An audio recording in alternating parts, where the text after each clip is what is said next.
Let him pray. Let him pray. Now, prayer opens heaven. But one of the things the enemy will make sure that he terminates your divine settlement is to cause you to relax in the area of prayer. When you stop to pray, that is the end of you. When you stop to pray, and as you continue to pray, you engage prayers. At that time, you continue to contend every time, and you're not relaxed. You must make sure that like we say that this month we are going to set aside 3 days every week and to pray. And then the enemy can cause a lot of business that even when it comes to a day of we want to pray, you feel so tired it can't happen. And the Bible says, the book of Luke chapter I think that 2 verse 32, and Jesus, as he was praying, the Bible says that heaven opened, and the Holy Spirit came upon him. And also as when heaven opened, it opened because did not open because he's the Son of God. It opened because he prayed. And the Bible says, is there anyone who is afflicted? Let him pray. Let him not share this with other people. Sometimes when we go through issues, we want to ask other people, please, to seek sympathy and also share it with other people. You want other people to understand. And in the process, they take that one as a weapon to fight you. Then look at his God now. Look at what is happening in his life. You have given them a story to tell. And let me tell you something. Let him pray. The Bible says, don't even sing. Pray. Are you afflicted? Don't tell anybody. Just pray. Prayer will open heaven for you. Prayer will cause settlement in your life. I want us to pray for grace of prayer in our life.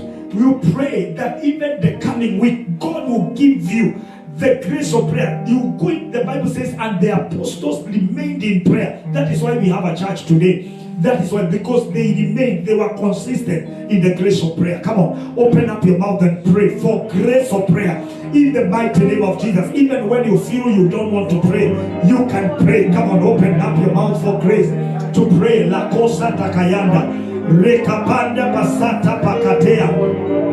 Can I hear you praying in the mighty name of Jesus? Le katala bagadea sotamagada. Mighty everlasting Father, it is our prayer today that God Almighty, Father God, we shall remain in prayer in the mighty name of Jesus. We shall not tarry. Zekarabra da bashete rebragadea, Zikarabra da bashata la bagada, Lekatana bagada basheta. In the mighty name of Jesus, I pray for grace to pray. I pray for grace to pray in the mighty name of Jesus. Lekatana bagada. Mighty God, we give you praise. We worship you for you are faithful and gracious. In the mighty name of Jesus. Rekatala bagada bashanda. In Jesus' mighty name we pray. I want you to pray for the nations that are represented here. Also pray for every nation where we have come from. Pray for this country. Pray for United States. Pray. The Bible says we pray for leadership. This is our obligation. And make registration in the book of Hebrews chapter 12 verse 23. We need to 22 and 23. We need to make some registration. The Bible says we have gathered in the assembly of saints. Let's make registration and influence the registration in the spiritual realm, and then command the hearts of the king to align with the will of God. Come on, pray in the mighty name of Jesus that the registration that are done, they are going to favor everyone and make people comfortable in their divine settlement. I can't hear you. I want to hear you pray. Zakatala bagadea shetepa, satala bagadamazeka. Mighty God, we pray for United States of America. We pray for this country that has received us. We pray that God, you may bless our President Trump. We thank you for his life. We pray that God Almighty, you're going to preserve him. Give him wisdom, give him knowledge, give him understanding as he makes, Lord, he leads this nation. We also pray that God Almighty, the leaders of this nation, Lord, you're going to have them, Jehovah God Almighty, to lead in the fear of God and to make registration that, Lord, Jehovah God oh God Almighty, are aligning in your will in the mighty name of Jesus. We pray that you may do this in the mighty name of Jesus. Let our nation, Lord, dear Father, experience peace, Lord, in the mighty name of Jesus. We give you glory. We worship you, mighty King. We magnify your name. We honor you, Lord, dear Father, Jehovah God Almighty. Oh, we give you glory and honor, for you are faithful and gracious, Lord, in the mighty name of Jesus.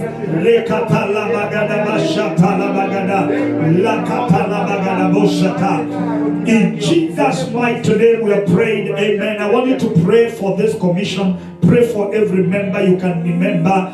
Pray for them, those who feel discouraged because they are going through issues. Come on, reach out to them with the blessing of God. Come on, reach out to them and pray for them in the mighty name of Jesus. And after this, we are done as we pray for this service also and pray for the next service that also coming in the mighty name of Jesus, because we have ended the first service and it was very powerful. We continue to pray for innovation of God in this service. In the mighty name of Jesus. Reka bagada bashata baga. Leka tala bagada bashata la bagada. Zikara branda baboshata la bagada. Inna bagada bashata la bagada basanta. Mighty God, we praise you. Mighty God, we give you glory. Thank you, Lord, dear Father. We worship you, Lord. We magnify your name in the mighty name of Jesus. Lekatala bagada bashata. Zekara branda boshete rebragada. Zekara branda baboshata bagada. Zekara branda baboshete baga.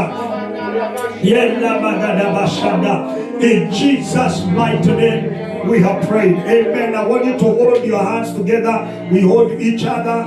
Just be two, and just pray for one another. Pray for one another. Pray for them in the mighty name of Jesus. I want to hear you pray. Pray for that brother. Pray for that sister. Come on, pray for strength in the mighty name of Jesus.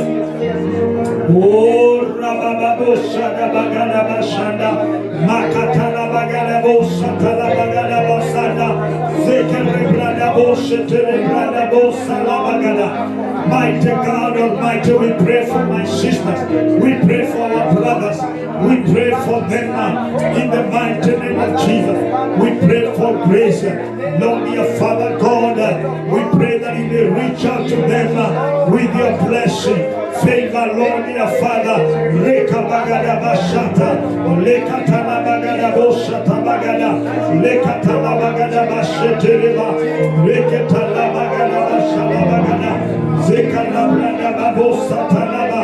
We pray, Father God, you may encourage them, you may comfort them, Lord, in the mighty name of Jesus. Lekatala bagada oshatala bagada bazaya, lekatala bagada bashanda, lekatala bagada boshetere brada bagada bashanda, lekatala bagada bashanda, lekatala bagada bosh.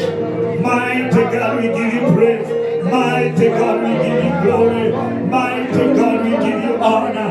Reka bagada bashatala bagada, zekara brada boshetere bagada. In the mighty name of Jesus, we give you glory, Lord. We give you honor. We worship you, Lord. In the mighty name of Jesus, Lord, we give you glory and we worship you for you are faithful. In the mighty name of Jesus, let's continue holding our hands together as I welcome Reverend William to make just a prayer and end this. As we hold our hands together, let's hold our hands together, and as we continue to pray, and then Reverend William just make one prayer, and then we are done with that session. Thank you, Jesus. Let's pray. Oh, Rakashata. Father, in the mighty name of our Lord Jesus Christ, Yes.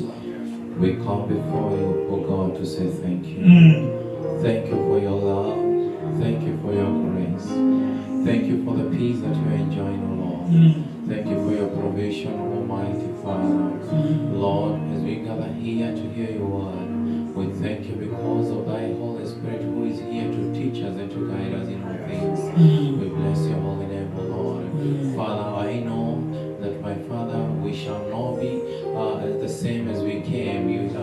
transformed us and changed our life for good, oh God. Our Father, we shall forever be thankful to you and to say thank you because you forever remain our God. We thank you, Lord, for that session, and we pray that as we also enter into the other session, oh Lord, you shall also be with us. We lift our hand to say thank you. All the praise, all the honor, my Father, belongs to you, God. In the name of our Lord Jesus Christ, we do pray and believe. Amen. Put your hands together and we celebrate. Now, I want you to hug 2, 3, 5 people. Tell them you're looking blessed in the mighty name of Jesus. Thank you, Reverend. God bless you, sir. Thank you so much. Come on, just say.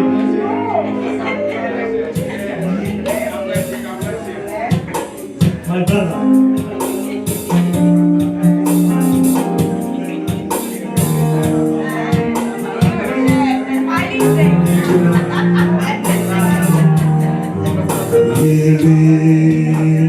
Jesus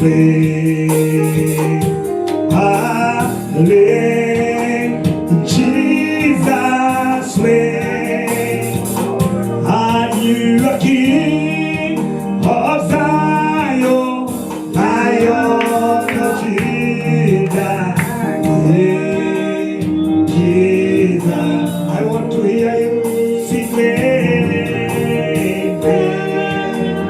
Jesus reign, come on, reign, reign. Jesus reign, you are King of Zion, Lion of Judah.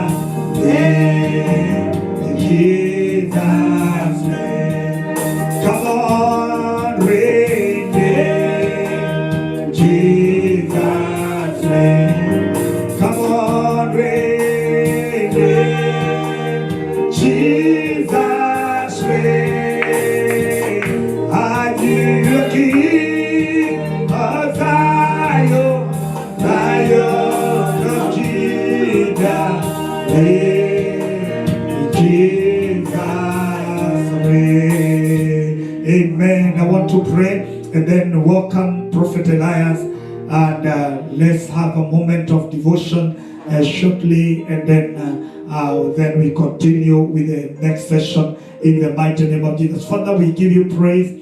Thank you for your servant as he comes to share with us. We pray that God Almighty, you're going to give us a great moment in your presence. Speak to us, Jehovah God Almighty, in that prophetic minutes, Lord, dear Father, in your presence. We thank you and we worship you for your gracious use, your servant, and Lord, dear Father, be with us. In Jesus' name, everybody shout amen. Amen and amen. And put your hands together. We celebrate. Today we are so much blessed again to have our Prophet Elias, and Mama is in the house again. What a blessing. What a blessing. We have missed him, and thank God because of God's faithfulness, and now he's back again. What a blessing. What a blessing. Mama, we love you. We missed you. Oh my goodness. What a blessing. Now, with the joy of the Lord, put your hands together as we welcome the Prophet Elias. Our Prophet. Welcome. Karibu sana. Appreciate it. God bless you. God bless you. Amen. Amen. I want to welcome everybody to today's service. And I want to start with a small testimony. You know, these last 3 months of my journey with God and the things that I've been experiencing have been hard, you know. And through this, God has been able to just open my eyes, right? Sometimes we know that God's faithful, but until you truly walk through it, it really softens your heart to be vulnerable, right? And I have to share that because these last 3 months, because of the circumstances with, you know, and we don't want to use any of this as excuses, but, you know, my children's house was on fire, you know, the attacks of the finances, right, the obligations and commitment with work, you know, as we were going into this week, we were talking about the prevailing forces that are trying to withdraw and have us surrender our divine settlement. And as I was going into work started to flourish, and I started to notice that false responsibility, promotions out of nowhere because people weren't willing to submit. And because I carry a spirit of excellence, I was raising in the ranks fast. Promotions, raises, and I caught myself striving for money because of the circumstances. Now, while some people think that they're blessings, it was actually a distraction and a hindrance from who I am and my calling. Okay? The last 3 months, I come to this altar to repent that sometimes because of the circumstances, we focus on what's in front of us and we think that that's what we have to do. The last 3 months, I know that I've been created to serve and to worship God.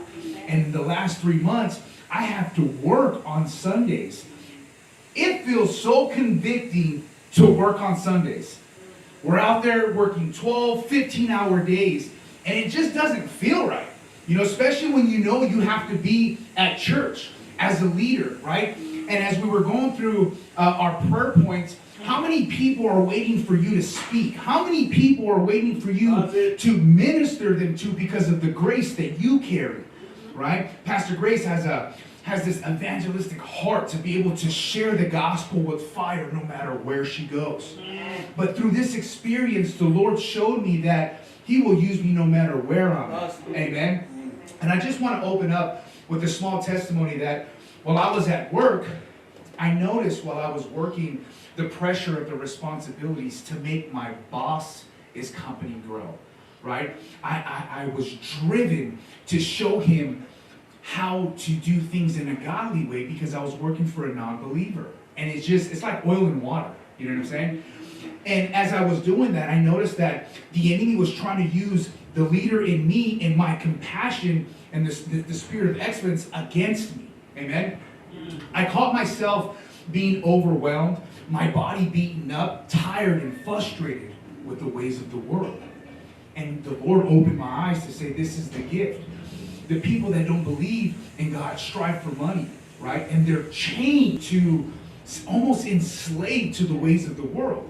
And that's what God opened my eyes. And I thought this was powerful because as I was being exhausted, I noticed that my heart was broken from not being in church. Knowing that God has called me to what He's called me, it was convicting knowing that I had to be here, but because I wanted to strive to be the leader and to be the guy that my boss can count on for money, it redirected my purpose. Amen? I know that I've been called to serve God, and I know that we are created to worship God in spirit and truth no matter what. Amen? Amen. These last couple of months, I noticed that my boss and the leaders and the co-workers, because of my heart, I know that they witnessed the hand of God in my life. Amen? I was surrounded by non-believers, but I made them pray. I shared Jesus. We had one recommit his life. 2 guys. One was a minister. Recommit his life to God. I prayed. I would pray for my boss. And when things would hit the fan, my boss would get frustrated that I would pray for the situation. And he would say, this guy is really over there praying. And it was so funny that we had a moment where I had a brother and he was going through the tarot card readings. And I had it in my spirit to say, why do you do that? You know, I want to know why. You know, let me, you know, we carry the spirit of truth, so let me share some truth with you. And I thought it was powerful that because of, the Bible says that greater is He who's in me than he's of the world. Amen? And as I started to minister with the sword of the Spirit, He would start to manifest at work, right? And it wasn't supposed to be convicting, but it was supposed to say, you know, open your eyes because He knows God. But we choose sometimes to do other things.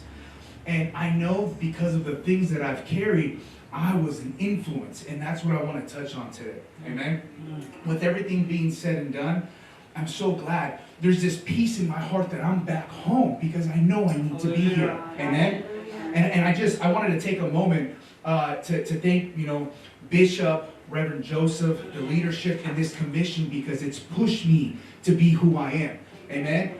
And I thought this was powerful because as I was out in the world, I know that the Lord has made me an example of influence, right? A person of integrity. God has made me who I am because of this commission. Amen?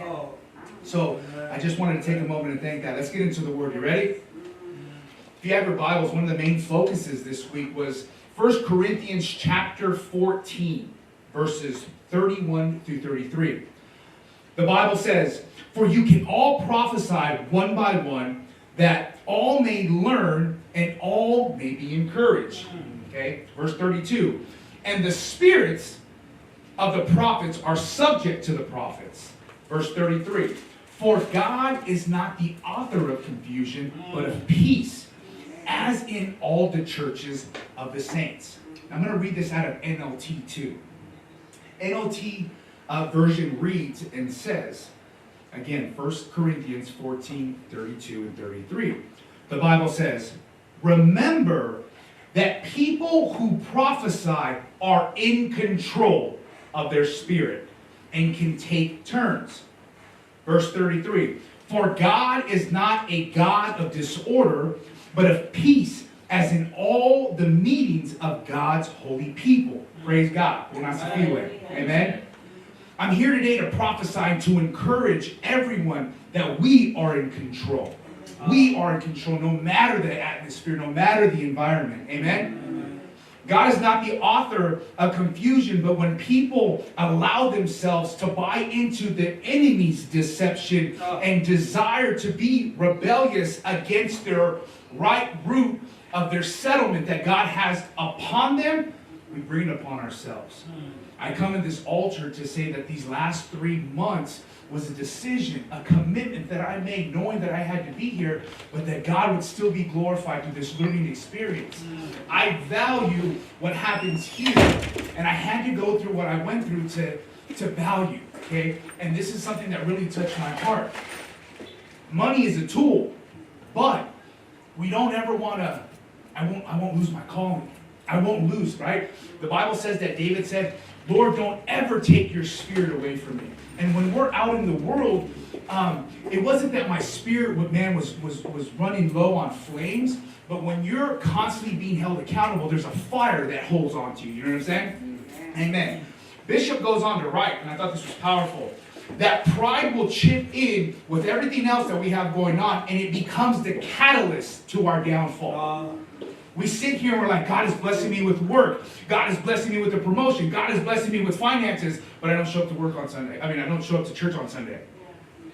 So all these blessings are for no reason, right? And it's convicting because it's like, and then the more that it happens, the more desensitized that you get from being connected to the Spirit, because you know the prayer meeting, the accountability, the fellowship is all part of God's plan. Amen? Here's some key points that I want to address to be able to fight back in the name of Jesus.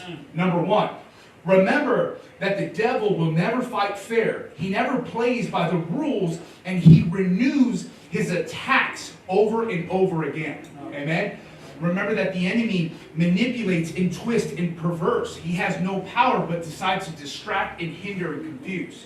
Amen?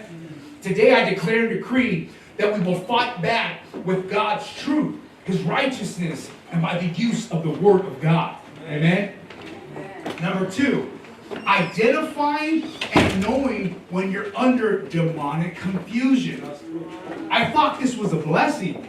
I thought because of the finance struggle, the things that I had to go through, I thought that I needed to be there. But it wasn't. It was to hinder and to pull me away from what I knew I had to do.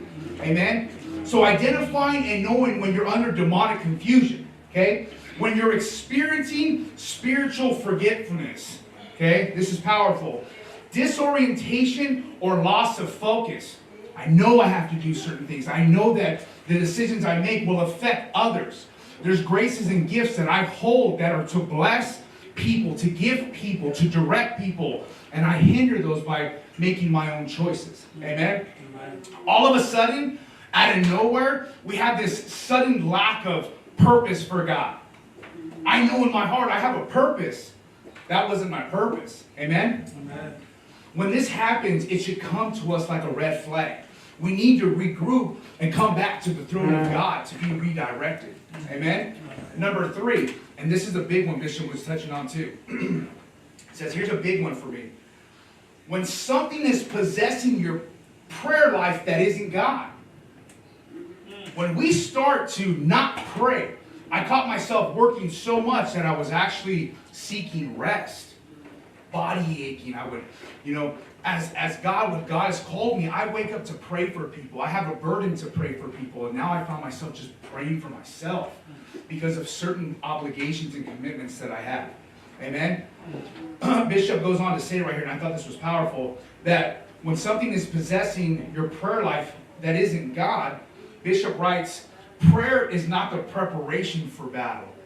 It is the battle itself. Amen? That was fire.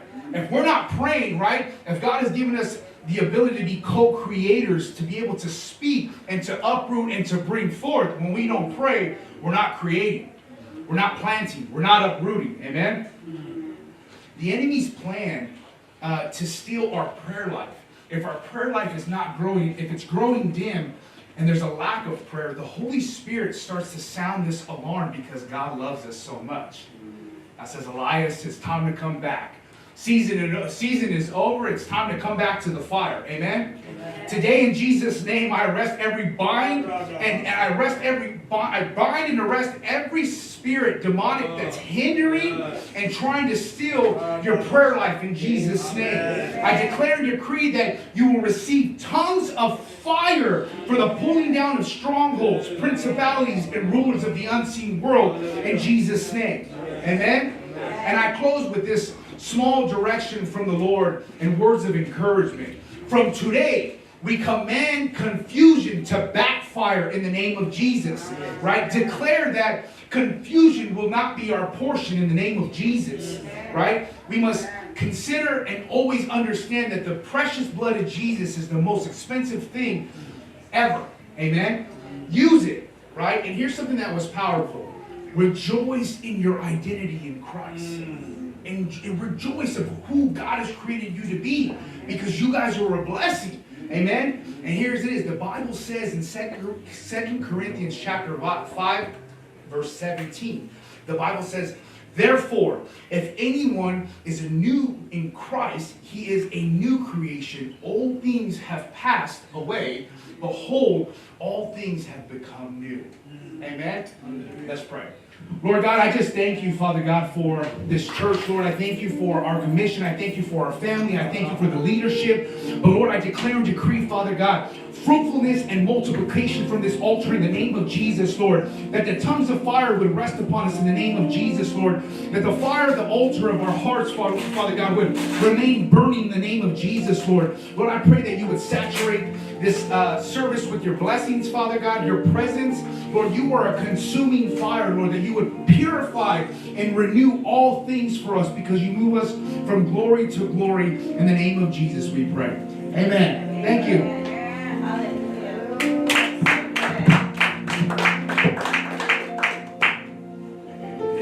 And amen. What a joy. Come on, put your hands together. We celebrate again. Oh my goodness. We didn't miss this. That was very, very powerful, Prophet Elias. May the Lord continue to use you powerfully for us and those declarations. And when we become so busy and thinking, sometimes we become so selfish. And we don't know, the Bible says, Paul says that we are not ignorant of the devices of the enemy. And as we were praying before, when we began, we prayed for against the forces that are invisible. There are forces,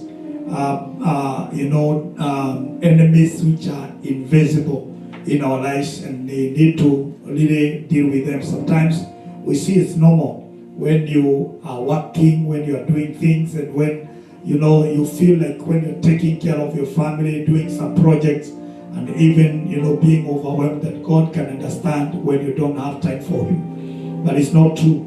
You are drawing away from God, and when you become so selfish, like when Judges, the book of Judges, Gideon is taking people to go fetch the army, and the Bible says when he told them to drink the water, then others did like dogs. The Bible says they just put the weapons aside and they went down to the water and they started drinking. So in the process, God disqualified them for battle, because you are so much into your things, into your belly, into what concerns you, and then you don't mind about the battles. You don't mind about the kingdom assignment, and that is then God doesn't disqualifies you from the position of battle. I want us to rise up. It is a prayer that we need to make. Oh God, if there is a hidden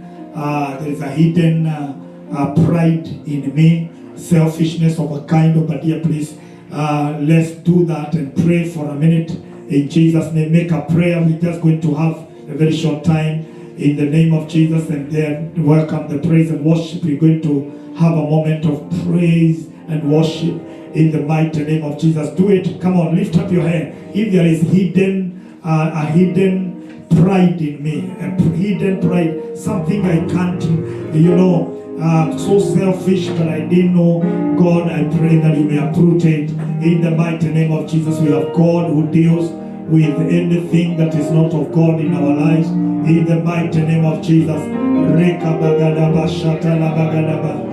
Reka tala bagadaba shatala bagadaba. Oh, rabababa shatala bagadaba. Come on, pray. Deal with every pride in your life. Pray that God is dealing with every selfishness.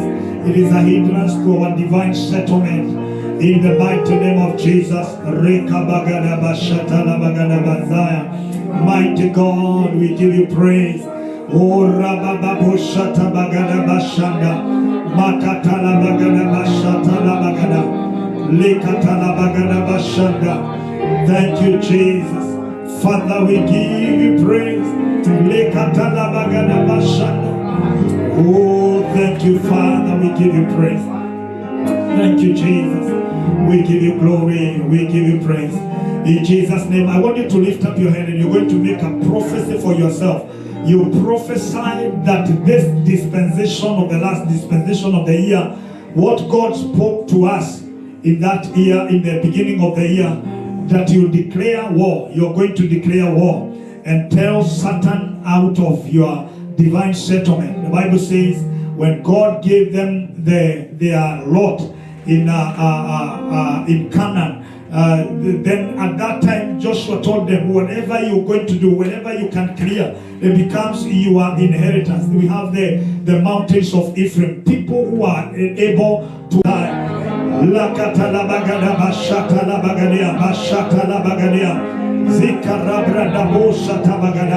I will be settled. I will be settled.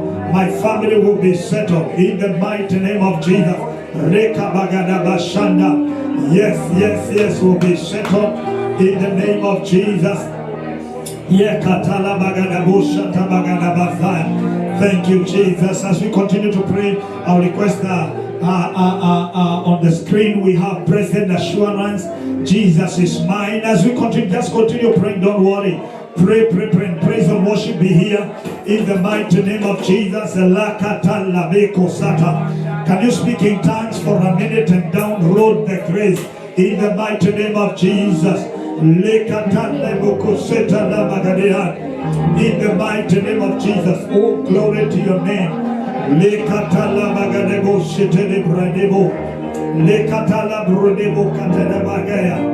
In the mighty name of Jesus, we give you glory. Mighty God, we give you praise and honor. We worship you, Lord, and magnify your name.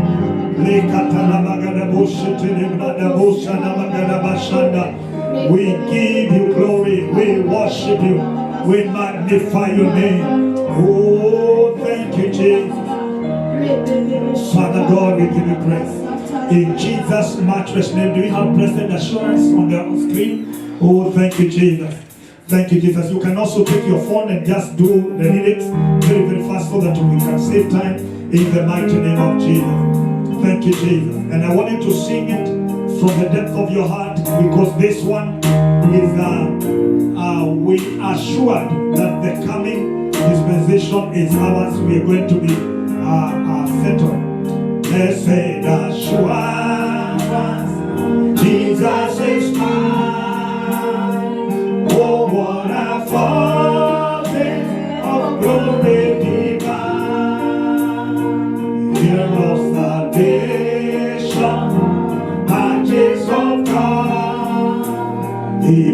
of the Spirit, washed in His blood.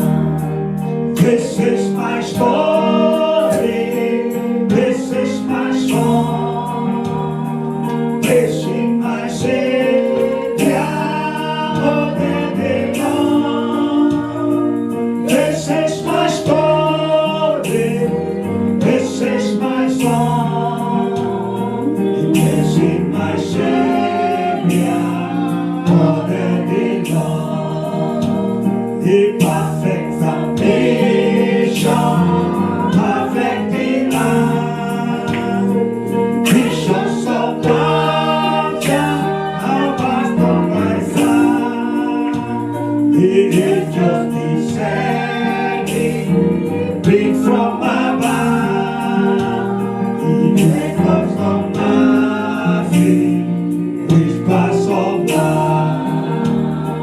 This is my story, this is my song, praising my Savior all the day long.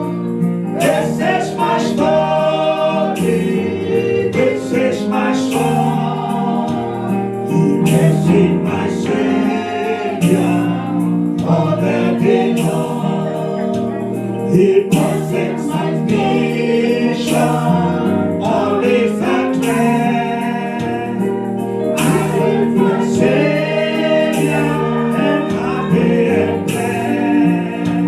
He watching and waiting, looking above. He feels His goodness, lost in His love. This is my story, this is my song, praising my Savior all the day long. This is my story, this is my song, praising my Savior all the day long. This is my story, this is my story, this is my song, praising my Savior all the day long. This is my story, this is my song, praising my Savior all the day long. Put your hands together, we celebrate. This is the assurance we have in God, and God is faithful. In the mighty name of Jesus, I want you to lift up your hands and we thank God for a minute. Come on, open up your mouth for a minute, and as we do the worship, in the mighty name of Jesus, thank you, Lord. Thank you, Father. Rika bagada bashata la bagada basa, rika tala bagada bashada, zika rabrado shete rebragada. I want to hear you. Come on. Oh, thank you, Jesus. Oh, rababa boshere bagada basa. We give you praise. Oh, we thank you, Jesus. Oh, rababa boshere bagada basa. Oh, see the devil, Mokozi, oh, Mesiki, oh, Nabo to do when you get, oh, see the Mokozi.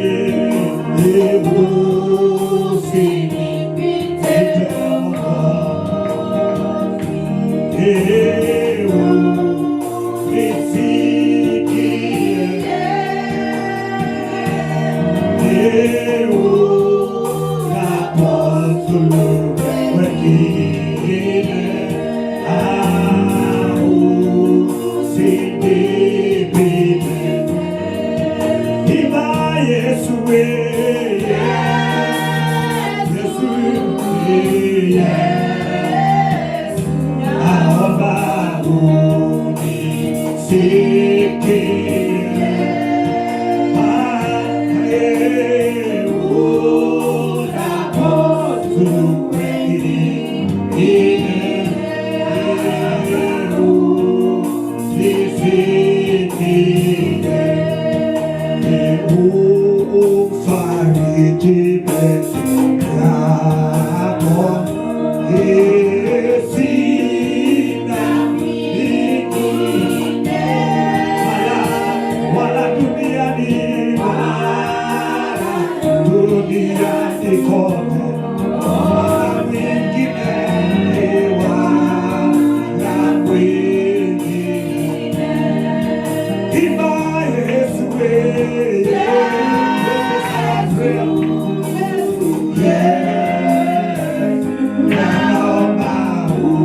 Begin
You are mighty King of all the glory.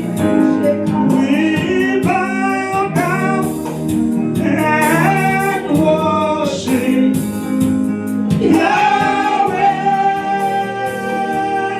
We bow down and worship Yahweh. Lift up your hands and sing. We bow down and worship Yahweh. We bow down and worship Yahweh. Sing Yahweh, Yahweh. Sing Yahweh, Yahweh. Yahweh. Sing Yahweh, Yahweh.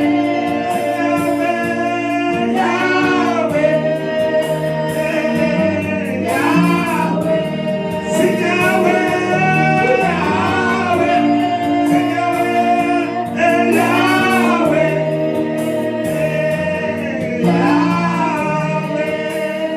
Lift up your hands. We worship you, Jesus. We give you praise and honor. We bow down before you and declare your Yahweh be glorified and exalted in Jesus' matchless name. And everybody who loves him shout a bigger amen. Put your hands together and celebrate. I want you to celebrate. I want you to celebrate. Come on, you can celebrate. You need to celebrate better than this. You need to celebrate the King of Glory. In Jesus' name, amen and amen. What a joy. I want you to turn to 3-5 people. In the mighty name of Jesus, we want to dance in the presence of God. Hey, thank you, Jesus. Imefanya nini? Amen and amen. Reverend Margaret, hii kitu pale kwa ile kuna nini? Kuna betri mpya. Kuna betri mpya pale.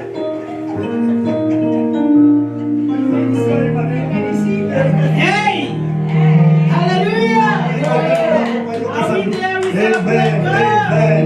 So I want us to take a very short time praise. Tunasifu Kiingereza tu hapa. Haya, chukueni hapa. Haya. Bishop, take very fast. Hallelujah! Very fast. Very fast. Go! Go on, go. There is something today in the house of the Lord.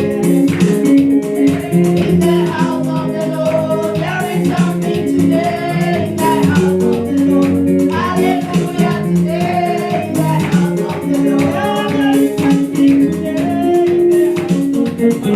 There is something today in the house of the Lord. There is something today in the house of the Lord. Hallelujah, today in the house of the Lord. Hallelujah, today. Hallelujah, today in the house of the Lord. Hallelujah, today in the house of the Lord. Hallelujah, today in the house of the Lord.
Welcome your neighbor and tell them, welcome with me to the table.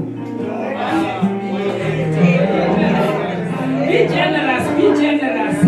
Amen. Welcome them to the table. Because it is prepared. Amen. It is prepared. It is prepared. So I want one of the sisters to bring to us our very own Pastor Grace, because she's gonna be ministering the word of God this morning. Hallelujah, with the joy of the Lord. Kindly help me.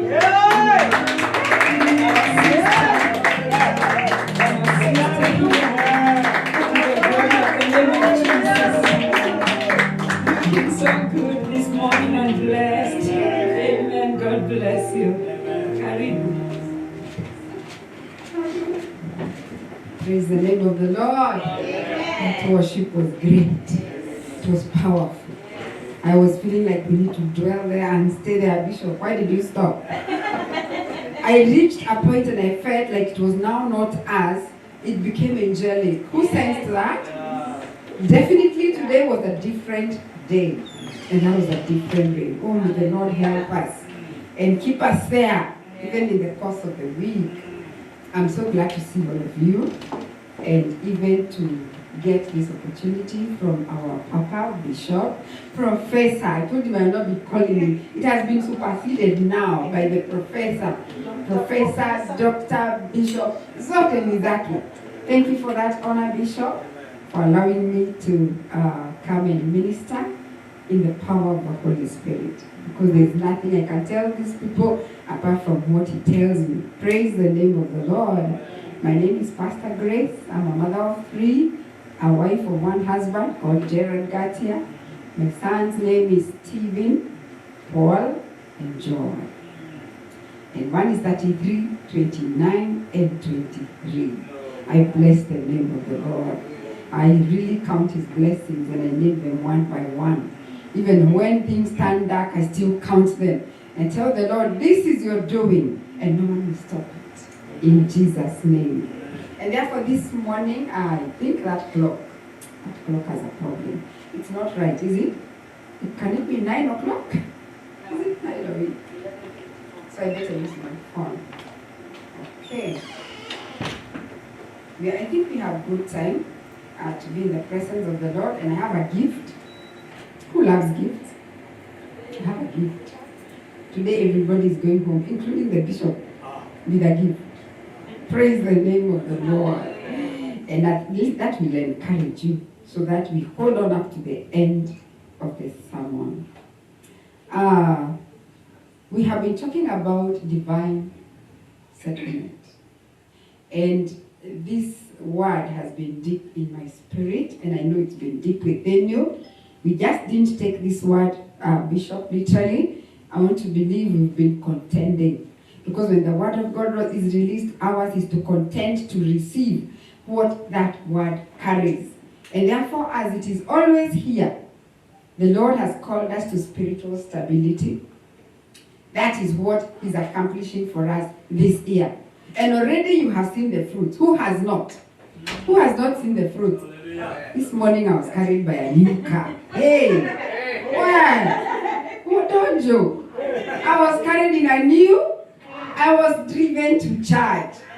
And I was like, this is divine settlement. And these families are blessing. Oh, Charles and Esther, you're such a blessing. And their car is wonderful to be dedicated today by the church. And that is what we're talking about. Divine settlement. And I want you to realize God is settling you so fast that you can be of use in the kingdom. Because like yesterday I called them, hey, tomorrow I'm coming to pick you, we go to church. Then they tell me what? No, we are picking you to go to church. I was like, yeah. Because you've been blessed to be a blessing. I want you to see that somehow differently in the realm of the spirit. That they've not been given that car for their own use. And they realize that very fast. It's for the kingdom. Because what God is entrusting for us, this divine settlement, because it's coming all rounded. And I want to tell you what AI told me this morning. Who knows AI? Yesterday we were in a like a team building, and someone was speaking to us about AI. And they asked, what is AI? Someone said, artificial insemination. In our days, AI just meant that. But in these days, AI is artificial intelligence. It is actually, the person was unfolding it to us and was telling us in a nutshell, it is every knowledge put in a nutshell in an artificial vessel. So like if you have 6 books and you need a summary of the 6 books, this artificial intelligence visits each one of those paragraphs and those chapters, summarizes and gives it to you. That is how leakage is coming in even in exams. Right now I'm in school and I'm consulting AI from time to time. I don't have a choice because sometimes you're beaten by the hours. You're working so hard, you're not able to go to school and even to study. So you're asking AI, what is the meaning of this? You're only not allowed to carry it in class, so AI will not help you. But as you study and revise, AI is helping you. And this morning, as I was thinking about what to minister and what the Spirit of God had put within me. I thought about, what does AI think about this? I asked him, is it her or him? Or it is both? Listen to what I didn't know he's also a believer. And then sometimes, depending on where you are coming from, he gets saved today. Because tomorrow I'm sure he answers horrible questions, isn't it? But you ask him, a question from the Bible, he answers from the Bible. And I got shocked. I felt like I should actually preach AI this morning. Listen to what he said. Divine settlement, AI, let's go. 1. Supernatural turnaround. That is from AI. Isn't that true? That divine settlement is all about supernatural turnaround. Your life turns around. If you're going this direction, it takes a 180 degrees, this other direction, and life begins happening for you. So he told me it is supernatural turnaround. Can you say amen? Amen. And then he said, it is when you receive peace, stability, and fulfillment divinely. That is AI. You receive peace, stability, and fulfillment divinely. It's from God. It can only be from God. Can you say amen? Amen. And then it said, it couples with payment and compensation. This just rocked me. It brings payment and compensation for the work you have been doing for the Lord, for the labor that you have been doing for the Lord. It carries payment and compensation. And that is why even when you suffer delay and when you suffer deviation in your life, when this spiritual and divine turnaround comes, the Lord does not just restore. Note that. He does not just restore what the locusts and the cankerworms have eaten. What else does he do? He compensates. I was looking at this testimony of a 60-year-old woman who has been barren, and a 63-year-old husband who has not even gone out of wedlock to look for a baby, have been trusting God for a baby. And then at the age of 60, the woman gets twins. What can you call that? 60. I need to send you that testimony just to watch. It got me crying. 60 years. And they are holding their babies, and you would think these are their not even great grandchildren, because I think wamechapa tu na maisha, wanataka kuchapa. You know, sometimes you can be 60 and you look like 80. It's because of maybe the traveling they've gone through and the journey they've been through. Never ever judge anybody because of how they look. Praise the Lord. But I'm telling you, those babies, and then you could tell this can be nothing but God. And so the Lord comes not with one baby, but with double. I want to prophesy to you that when he comes, he's not coming singly. He's coming double. Prophet Elias, that is what the Lord is doing for you. He's giving you double for your troubles. We missed you those 3 months. And I told God, this is your servant. And what I could tell, you're not happy.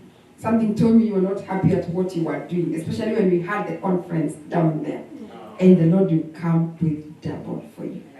Praise the name of the Lord. That means it's for all of us, I included. He's coming in doubles. And therefore, AI continues and said that how do you know which areas do you realize that divine settlement has come? How do you know that divine settlement has come? Not me, AI. Listen. 1, spiritual growth. So is AI born again? He looks like. But you see, he has searched the scripture. He has read through the Bible. He has read it. Because even if you ask where this scripture is, he will tell you. He has read the Bible from the scholars and the educationists like our bishop here and the writers of books, and has consolidated that. How do you know that divine settlement has come? 1, spiritual growth. That is how you gauge yourself. Are you growing in the Lord? Are you different from yesterday? Has anything changed spiritually? Are you still at the same status quo in prayer, same time last year? Have you grown in the reading of the word? Have you grown as a family? Number 2, emotional healing. Emotional healing. That emotional healing, we all know that's what we need in this life.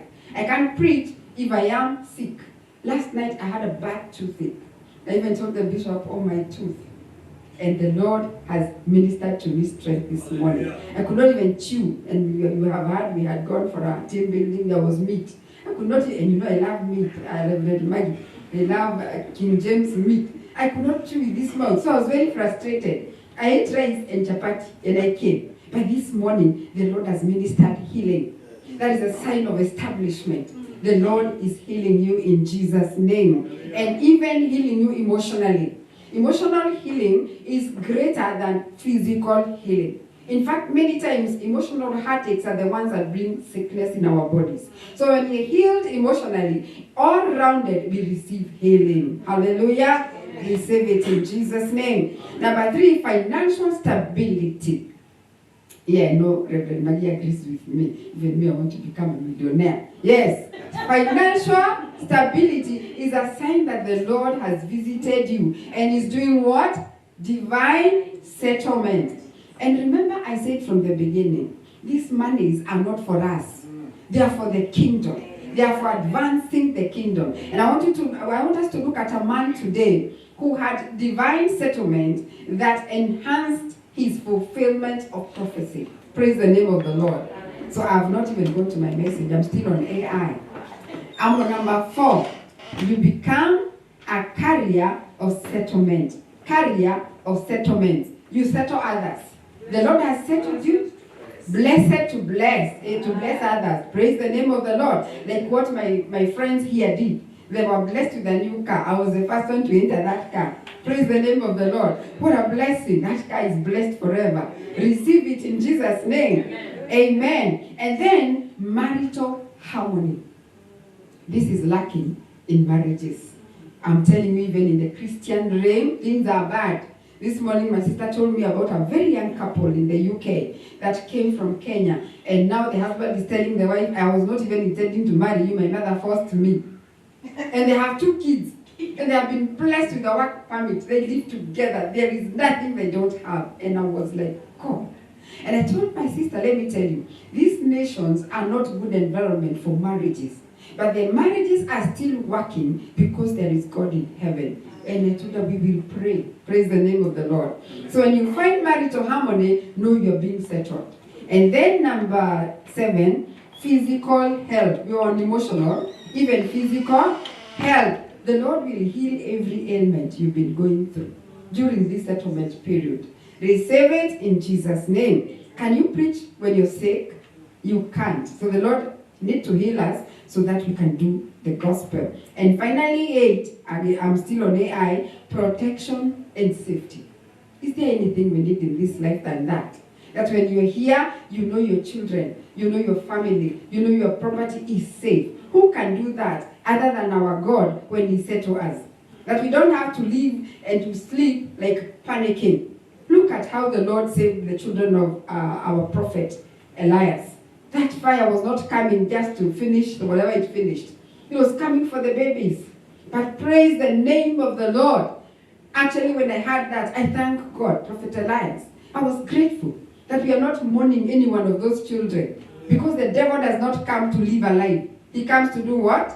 To steal, to kill, and to destroy. But praise the name of the Lord that those kids were preserved. I remember the same fire visited Reverend Margaret's house.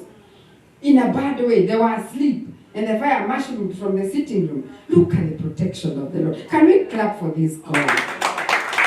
Can we clap for AI? Clap for AI. We need AI. Praise the name of the Lord. You see that picture, you need AI? So we need to thank God for AI. Praise the name of the Lord. This is just good. You're being settled in Jesus' name. Let's go to the book of Matthew 28, the Great Commission. When you see me here, you know I will preach about the Great Commission. Praise the name of the Lord. That is my heartbeat. I love it. I love it. I love it. But as I was reading through this, I was not even preparing to preach when this message came. It was early in the week and just when you're doing your Bible study. And I thought of going to the Great Commission. But before I went there, the Lord took me to, I didn't even get to the Great Commission. The Lord took me to 27 from verse 57. Matthew 27 from verse 57. Can I read? As evening approached, there came a rich man from Arimathea, named Joseph, who had himself become a disciple of Jesus. And going to Pilate, he asked for Jesus' body. I want you to note 2 things. This was a rich man. Praise the name of the Lord. And he was from Arimathea. And he had become a disciple of Jesus. And going to Pilate, he asked for Jesus' body. And Pilate ordered that it be given to him. when you ask, there is an order that is placed. Praise the name of the Lord. He asked for the body of Jesus, and the Bible says Pilate ordered that it be given to him. Praise the name of the Lord. Because all truth is parallel. What happens in the physical, in the spiritual, it is the same method. That when we ask, the Lord orders. Does that encourage you to continue praying? Because when you pray, there is an order. You cannot get an order without prayer. Even in a hotel, you cannot be given anything without visiting the menu and saying, I want fish. Praise the name of the Lord. And so the Pilate who was in charge ordered that the body be given to him. Joseph took the body, wrapped it in a clean linen cloth, and placed it in his own new tomb. Note that. He wrapped it in a clean linen and placed it in his own tomb that he had cut out of the rock. He rolled a big stone in front of the entrance to the tomb and went away. Praise the name of the Lord. Going away means I have finished. Going away means this was my assignment. It is done. Going away means it is like you would say like Paul, I have fought a good fight. I have kept the faith. I have finished. Why am I saying that? Because the Bible says he rolled a big stone and the entrance to the tomb and went away. Mary Magdalene and the other Mary were sitting there opposite the tomb. I want to tell you that this was in fulfillment of a prophecy that was in the book of Isaiah 53 and verse 9. And I want us to read Isaiah 53. Are you there? If you're there, say amen. It's good to confirm the scripture so that I don't tell you my own thing. If you nasikia kuna AI, I'll be having my own AI. Praise the name of the Lord. I have told you 53 verse 9. I'm reading it. Can we read it together? He was assigned a grave with the wicked and with the rich in his death, though he had done no violence, nor was any deceit in his mouth. I want you to note what Joseph of Arimathea did was here. It was long prophesied before the guy was born. It was long prophesied even before his parents gave birth to him, that Jesus would be buried in the hands of the rich. And the assignment by Pilate was to be buried together with the two thieves. Can you imagine? The Son of God was to come from the cross and to go to the grave, the same grave where the thugs were to be. But praise the name of the Lord. Isaiah had seen that and prophesied and said, though he was assigned a grave with the wicked, with the rich in his death shall he be. And therefore Joseph of Arimathea was rich and had big land. And the Bible says he went into a grave that was virgin. A grave that was never put anyone. It was a freshly cut grave, hewn right from the farm of a rich man. Who would fulfill this prophecy? Who would think that this would be fulfilled? And I want to ask you a question. When Joseph was doing this, where was the blind Bartimaeus, who was healed from his sickness, from his blindness of 38 years? I think so. Where was the woman who was bleeding for 12 years? Where are the apostles? Who knew and who saw the miracles of Jesus Christ? The only person who Jesus was left with was a carrier of divine settlement. Praise the name of the Lord. This man had a prophetic voice on his head. This man carried the word, and maybe he didn't even know. Maybe he was just becoming a good man. Maybe he was just doing himself. That's what he is. Maybe he was just doing what he's meant to do all the time. But look at what God can do with a given soul ready for divine settlement. Praise the name of the Lord. And therefore we see Joseph at this time looking at Jesus hanging at the cross. And remember, he was part of the Sanhedrin. He was part of those people who were actually in the jury of saying, let him be crucified. But he had just been turned to a disciple by Jesus Christ. And therefore, though he was a Sanhedrin, he was a born-again believer. Praise the name of the Lord. I want us to go to Ephesians 2:10. And if you'll forget anything today, never ever forget Ephesians 2:10. Ephesians 2:10. Ephesians 2, verse 10. Are we there? Okay, can we read together? For we are God's, I want you to put I. For I am God's workmanship, created in Christ Jesus to do good works, which God prepared in advance for me to do. Has it sung? That I am God's workmanship, created in Christ Jesus to do what? Good works. Are these good works predestined today? No, they were predestined. They were prepared in advance for me to do. So divine settlement is the fulfillment of what was written about you. Divine settlement is that which God said about you. And nobody came to this earth without a manual. We all came with a manual, sent to fulfill a certain destiny. And none is equal to the other. And that is why we must not envy each other. We must give each other room, that I do me and do you. Because that assignment that God has put on your head, no one else will fulfill it. If Joseph did fulfill it, I don't know whether crucifixion would have happened. I mean, there is a, I don't know. There would have been a gap. But it took a man that God had prepared with wealth to come and fulfill destiny. And I want you to know that everybody, including the members of our families who don't look like it, you know what I mean? They don't look like. At one time, I'm seeing Mama laugh. At one time, Prophet Elias didn't look like it. Where was he? In the streets, eating with the pigs.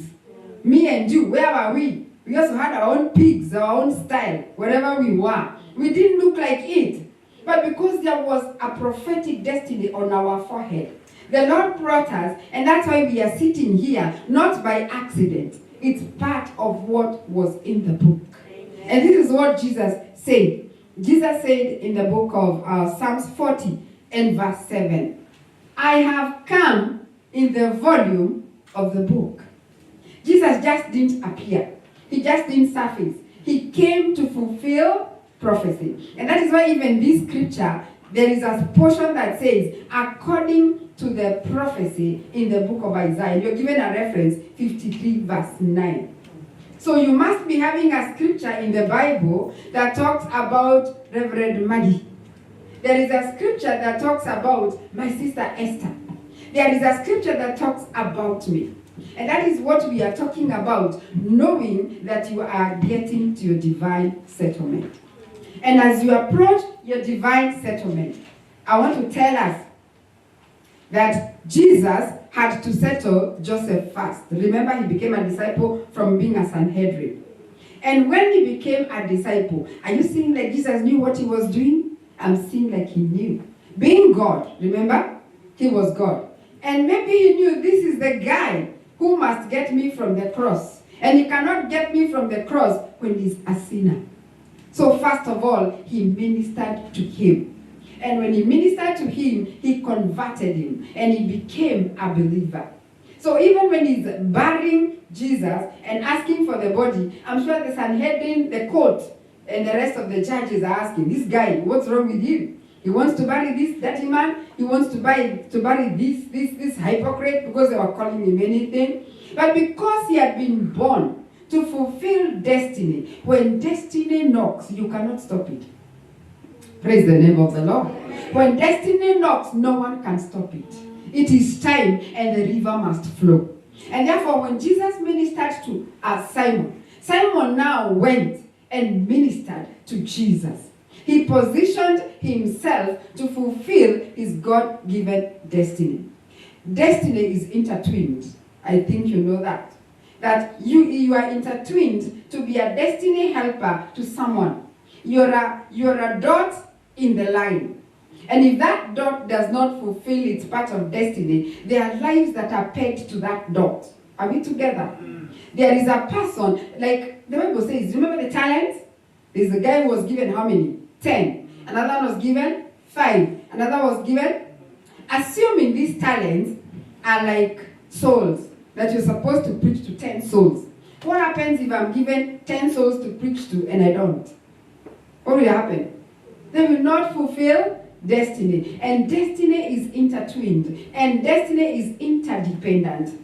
You cannot walk this journey of Christianity alone. You need me and I need you to fulfill destiny.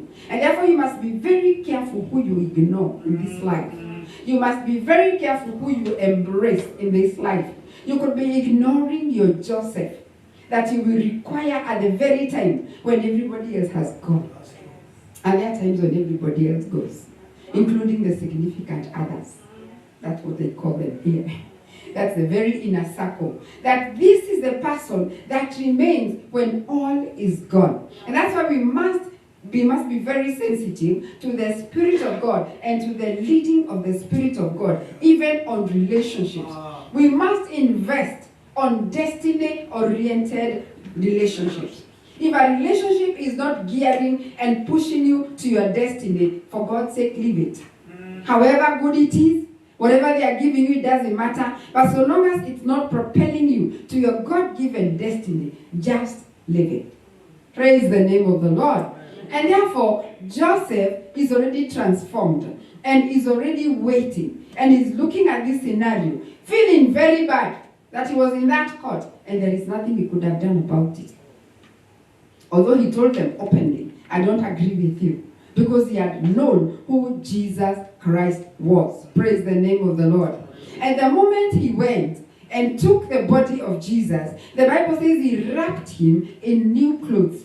Remember, he would have been buried in those old clothes. But he prepares new garments. He prepares a new grave, goes and puts the body of... We are not told anybody helped him. Have you ever read that anybody helped Joseph? The Bible says he went. Even the disciples didn't even come near. I don't know whether he carried Jesus alone, but I can see him crying and thanking God. Finally, the time has come. I have fulfilled my destiny. Lord, I'm going to make sure that my Jesus is laid to rest. And I don't even think he was thinking about resurrection. But resurrection would have failed were it not for this destiny helper called Joseph of Arimathea. Praise the name of the Lord. It calls us to pray even harder during these weeks that we are doing the final run for our destinies. We need to pray consciously about our destiny helpers. Are we also destiny helpers? Are we failing or are we doing it? Are we fulfilling the great calling? Are you disobeying your conscience? Because the Holy Spirit is basically your conscience. If it's not right, your conscience will let you know. If it is right, your conscience will minister to you and you will know this is what God wants me to do. Like, for example, when I'm going to witness and I'm going to, like, for example, to a battle, sometimes I'm not even going to witness. And I normally say, today I'm not witnessing to no one.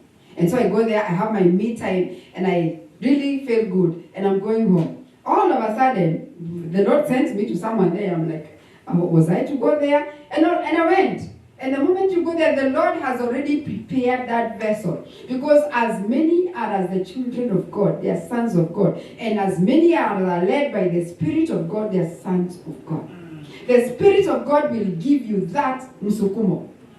Speak to this person. Minister to that person. Give this person something. Tell this person about what you're going through. Tell them about this something that you have discovered. The Spirit of God does not make a mistake. Praise the name of the Lord. And that is why when you're praying every day, tell the Lord, today, I want to be a Joseph. I want to be a vessel of honor. That where you're sending me, Lord, in my place of work, may I be a destiny helper. May I be a Joseph. May I fulfill that which was written about me. Because it's not a mistake that we are in America at such a time as this, as we will see in the Great Commission. He sent us to the whole world. It's not just Kenya. It's not just Mexico. He sent us to the whole to preach the gospel. Meaning we have a parliament, listen. Say permanent resident. Yes, you have been given from heaven, signed and approved. You have been sent. Praise the name of the Lord. And it is in the Bible. So you're here fulfilling prophetic mandate. Nobody can do you. Praise the name of the Lord. Am I hearing faith? Praise the name of the Lord. So when you are praying, you better be on your knees and tell the Lord, you said it. You sent me. I'm here until you send me to another location. Him he sends, you, nobody else. Praise the name of the Lord. If you know what I'm saying, say amen. Amen. Praise the name of the Lord. Yes. And therefore Joseph goes and puts a stone on the tomb of Jesus. And the Bible says, walks away and goes away. We don't even see him during the resurrection, do we? Is he anywhere after resurrection? He's not there. He finished his assignment and walked away. Today we're going to deal with stones that have been placed on our lives' destinies. Because if this stone again was there and it was not rolled away, would Jesus have come out? He locked him inside. And we saw, according to the AI, the 8 things that tell that you are getting to your mandate. This includes your family members, that if you're not seeing them getting to those qualifications, I hope you wrote them so that you can pray for them one by one. Or you still go to AI and ask him, AI, divine settlement, can you tell me about it? He still tell you. And then you go ticking against. And the moment you don't see it in any member of your family, content. Content for it. Praise the name of the Lord. Remove every stone that the enemy has put. Because the destiny has been released, it's been delivered. But there is a stone. And that stone must be rolled away. And the moment it is rolled away, that is when you know. And you see a breakthrough. And you see nothing. And nobody can stop you any longer. Praise the name of the Lord. Praise the name of the Lord. And therefore, just know that when you fulfill destiny, when you fulfill your mandate, somebody's destiny is going to be established and may not be 1 or 2. I'm reminded of a young boy when I was freshly employed in the mountain. I have already spoken. I think I'm also a talker. So I'm talkative. I talk. I'm a social being. So when I went there, I was still talking, and I'm in the lab. I've been given him now to orient me in the laboratory. And we are talking and we have a break, like a commercial break. And God, do you know the Lord? He tells me, Grace, I don't know the Lord. I know him. I go to church. And we begin, you know how the conversation begins. Until now you ask someone, now, would you want to receive? And you know what he tells me? Not today. Another time. When they tell you that, know the fruit is not ripe. And walk away like Joseph. It's not ripe. Because a ripe fruit, it is instant. They even ask you, when are you praying for me? That's how you know this fruit is ripe. And you know the harvest is plenty. The harvesters are few. That's why when you go and you're harvesting, they're like in Wapata, they get saved until you think they're not serious. Sometimes I'm like, God, are they serious? Yes, pray for me. Are you getting what I'm talking about? Yes. You need this Jesus in your life? Yes, madam. It's like, when are you praying? That's how you know a ready fruit. And therefore, this guy called Gao was not ready. But I still persisted. We went for lunch, then we came back. Let me tell you, that young man died that day. I cried. Those of us who were there those days, the 80s, late 80s, there's a vehicle from Del Monte that crashed with a trailer at the beam of a certain river down there. It cut the trailer into 2, the bus into 2, and Gao was there. I cried. I wept. They were in pieces. You'd see a leg there, a head there. I've never seen anything like that. I was so new there. But imagine what I would have felt if I didn't share the gospel with Gao. I still mourned that he didn't receive Christ at that particular time. But I was glad that I did my part. Are there people in your life who have died because you didn't share? Praise the name of the Lord. Is there someone who was in a hospital bed and maybe you went and all you took his food and went home? You didn't ask them, do you know the Lord? It's called a clarion call for us to know the urgency of the gospel. And for us to know that our mandate one of the signs of fulfilling our destinies is evangelism. Praise the name of the Lord. One thing that I didn't talk about is evangelism and taking your destiny literally to the world. Now that you've been established, you must take it to the world. And this is the scripture I want us to read, the final one in the book of Matthew, and then we'll do an exam. Say exam. Who likes exam? So I'm telling you, there are gifts here, there are exams. Hold on. You better consult the AI for answers. Matthew 28, the last scripture. Verse 18. Are you there? We're going to read together. Matthew 28. Matthew 28 from verse 18. Then Jesus came to them and said, all authority in heaven and on earth has been given to me. Therefore, can we read together 19? Therefore, go and let's read that again. Therefore, go. Has it stayed? Stay? Therefore, stay. No. Therefore, sleep. No. Therefore, go. So you have been sent. And make disciples of all nations. Here. Make disciples of all nations, baptizing them in the name of the Father, and of the Son, and of the Holy Spirit, and teaching them to obey everything I have commanded you. And surely I am with you always to the very end of the age. That is your prophetic mandate. You have a prophetic mandate on your head. He's not telling one disciple or two, he's telling the church. And the last words of a dying man are very important. Who knows that? That the very last words of any man are very important. Even when a parent dies, whoever was there when he was dying, they ask, what did he say? Or what did she say? And their dying words, the family lives with them. If they are negative and there is a contending believer, they are able to contend and cancel. But many times they leave positive words. But sometimes they can be hurt by the children so bad, and they leave curses, which remain until another Moses comes and says, let them live and let them be blessed. Praise the name of the Lord. So these words of Jesus need to be lingering in our lives every morning we wake up. That when we wake up, he has said, go. I am going to work. But Jesus didn't just say go to work. He said do what? Go and do what? Go and make disciples. Go and make disciples of all nations. This place has all nations. My nation has just a few tribes. Where I am, it's only one tribe. But this is a place of all nations. You have a mandate on your life to go and make disciples wherever you are every morning. So long as go, and you're going, in Greek, it means your leg has come out of the bed, and now you are going. Wherever you are going, it means you are going to make according to heaven. You are not just going to work. Praise the name of the Lord. Is it hard gospel? You're not just going to work. You are going to work by the power of the Holy Spirit. One, they will see your works and how you work, and they will ask you, what is special with you?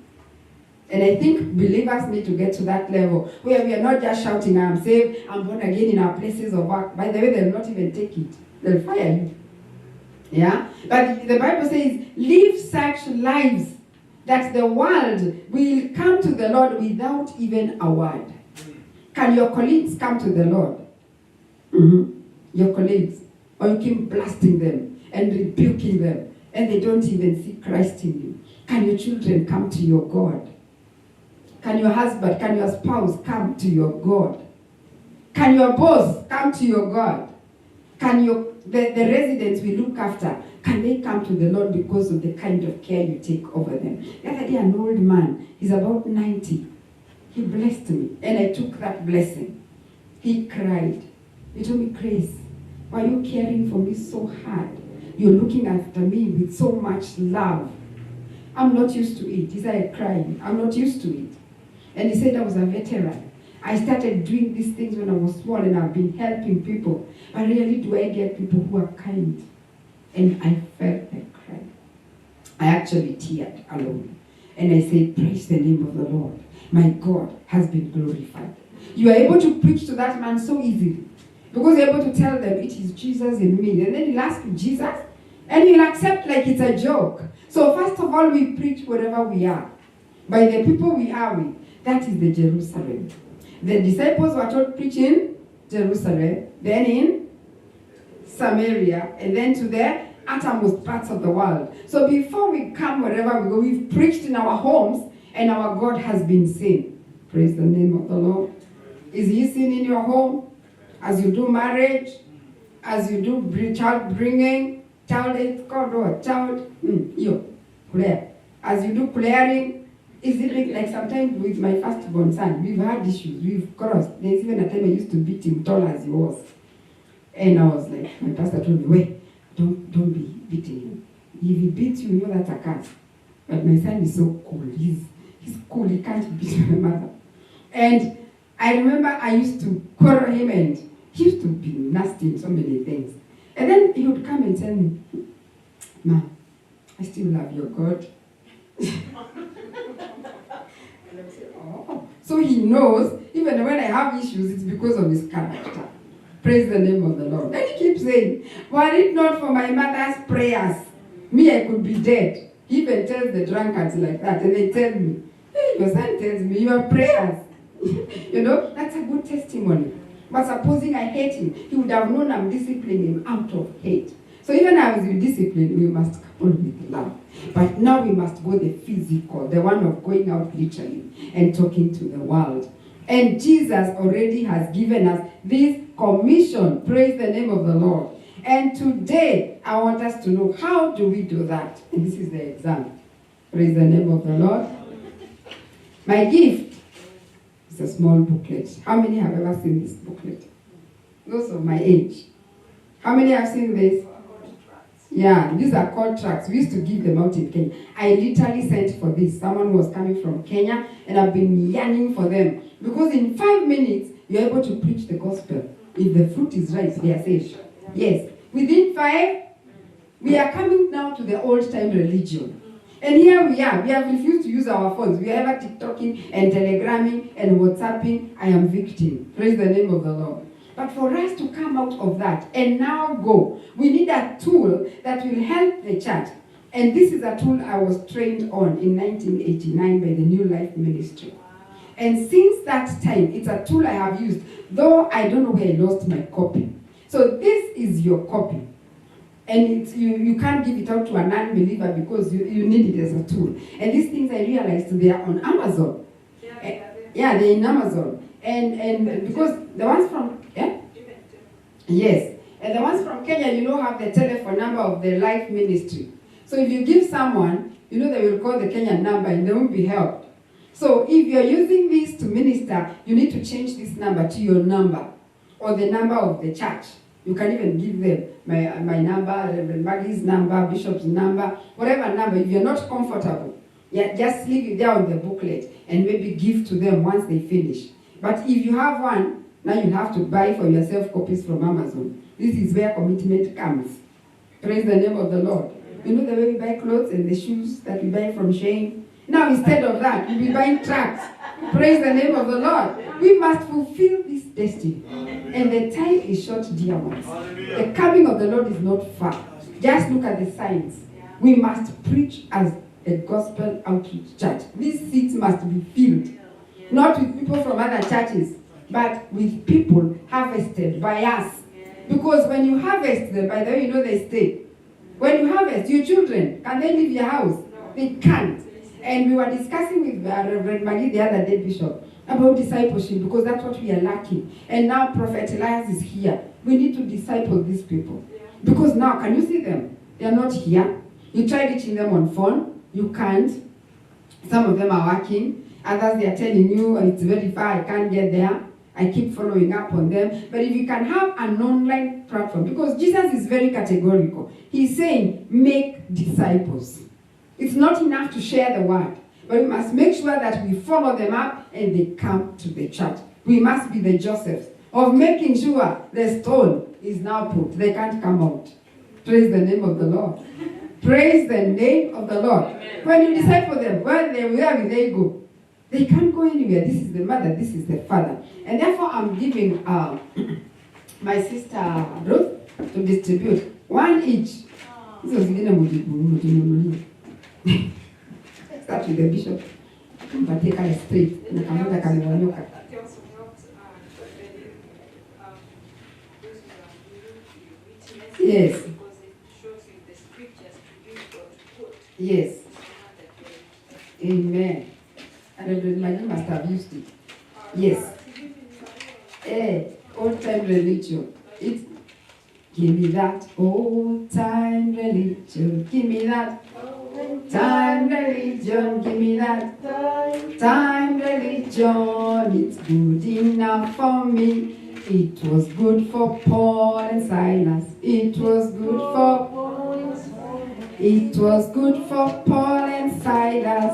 It's good enough for. I'll do a demo with this one, and I will do it with my brother, the keyboardist.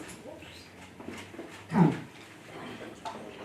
I want you to open this booklet. This is an instruction of how to be a Joseph of Arimathea to someone. Praise the name of the Lord. Blessed to be a blessing. Delivered to deliver. You're a savior now. You're going to save the world. And these 4 spiritual laws, come and put your seat here. Just put your seat there. And we just want to do a demo of how to witness. Because we may be thinking that all of us are on the same page. And maybe sometimes you wonder, where do I start? Like someone was asking me, when you're preaching, where do you start? They asked me very genuinely. And I thought, oh my God, we may be thinking this thing is so simple, and it's not. Okay? So here I am. I'm finding somebody, and this guy is peeling peas. He's peeling peas or preparing the grains to cook. Maybe it's not even in his house, outside his house. Because here, do they prepare grains? No, they don't. They are prepared. And so I come, and I need to witness. There are things I want you to go through in this booklet. It is called the 4 spiritual laws. So the 4 spiritual laws, it talks about, have you heard about the 4 spiritual laws? That's the first thing. So when I'm speaking to my brother here, I'll ask him, have you heard about the 4 spiritual laws? Have you ever heard about it? He has told me no. And then I ask him, would you want to get to understand them? You'd want to? And then I begin sharing. If they tell you no, this is the land where my right, you leave them and go. Yes, my right, my choice. But if they tell you yes, because you presented them this, now you know that's an opportunity. And that is a fruit that is ripe. Now you need to know whether they are right or not. Then you begin opening. So you open the first page. Okay, my brother, I want you to understand the 4 spiritual laws. Law number 1. What does it say? Let's read together.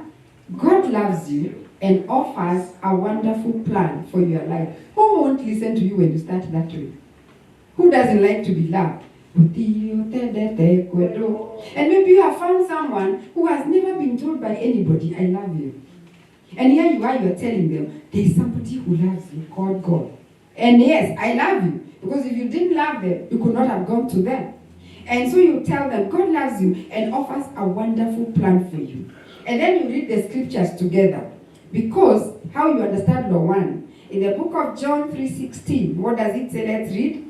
For God so loved the world that he gave his only and begotten Son, that whoever believes in him shall not perish and have eternal life. So I want to do the demo as you follow, as you read your book, so that you can see how you'll be doing it from tomorrow. Praise the name of the Lord. Hallelujah, church. Tomorrow soon. So my brother, law number 1. God loves you, and he must respond. If you don't receive it, say no, yeah? God loves you and offers a wonderful plan for you. You see, he's even smiling already. I've told him God loves you. And you read this in the scripture. Why are you reading the scripture? Because the Bible says the word of God is forever settled in heaven. It carries life. So as you share with him, you are sharing life. And the word is speaking and doing its work. Remember, it's active.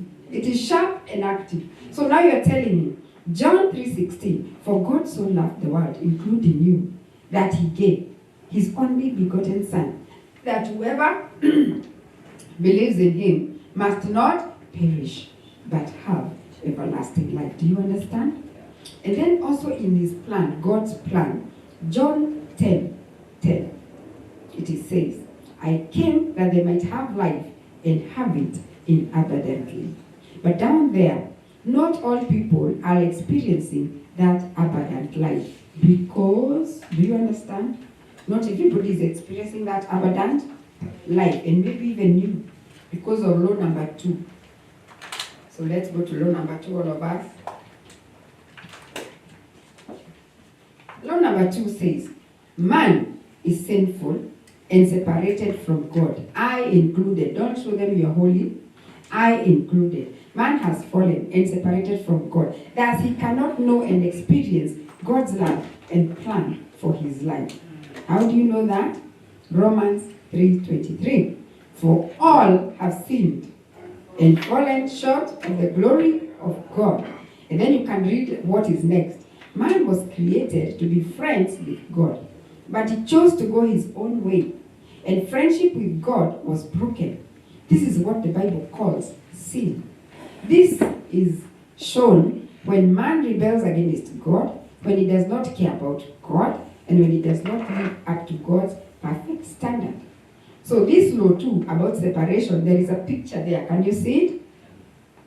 For the wages of sin is death. Spiritual separation. Romans, are we still together? Yes. Romans 6:23. Now that bridge is showing what? A holy God up there and a sinful man. And then there are some arrows. What are they saying? God is holy and man is sinful. There is a great separation between the two.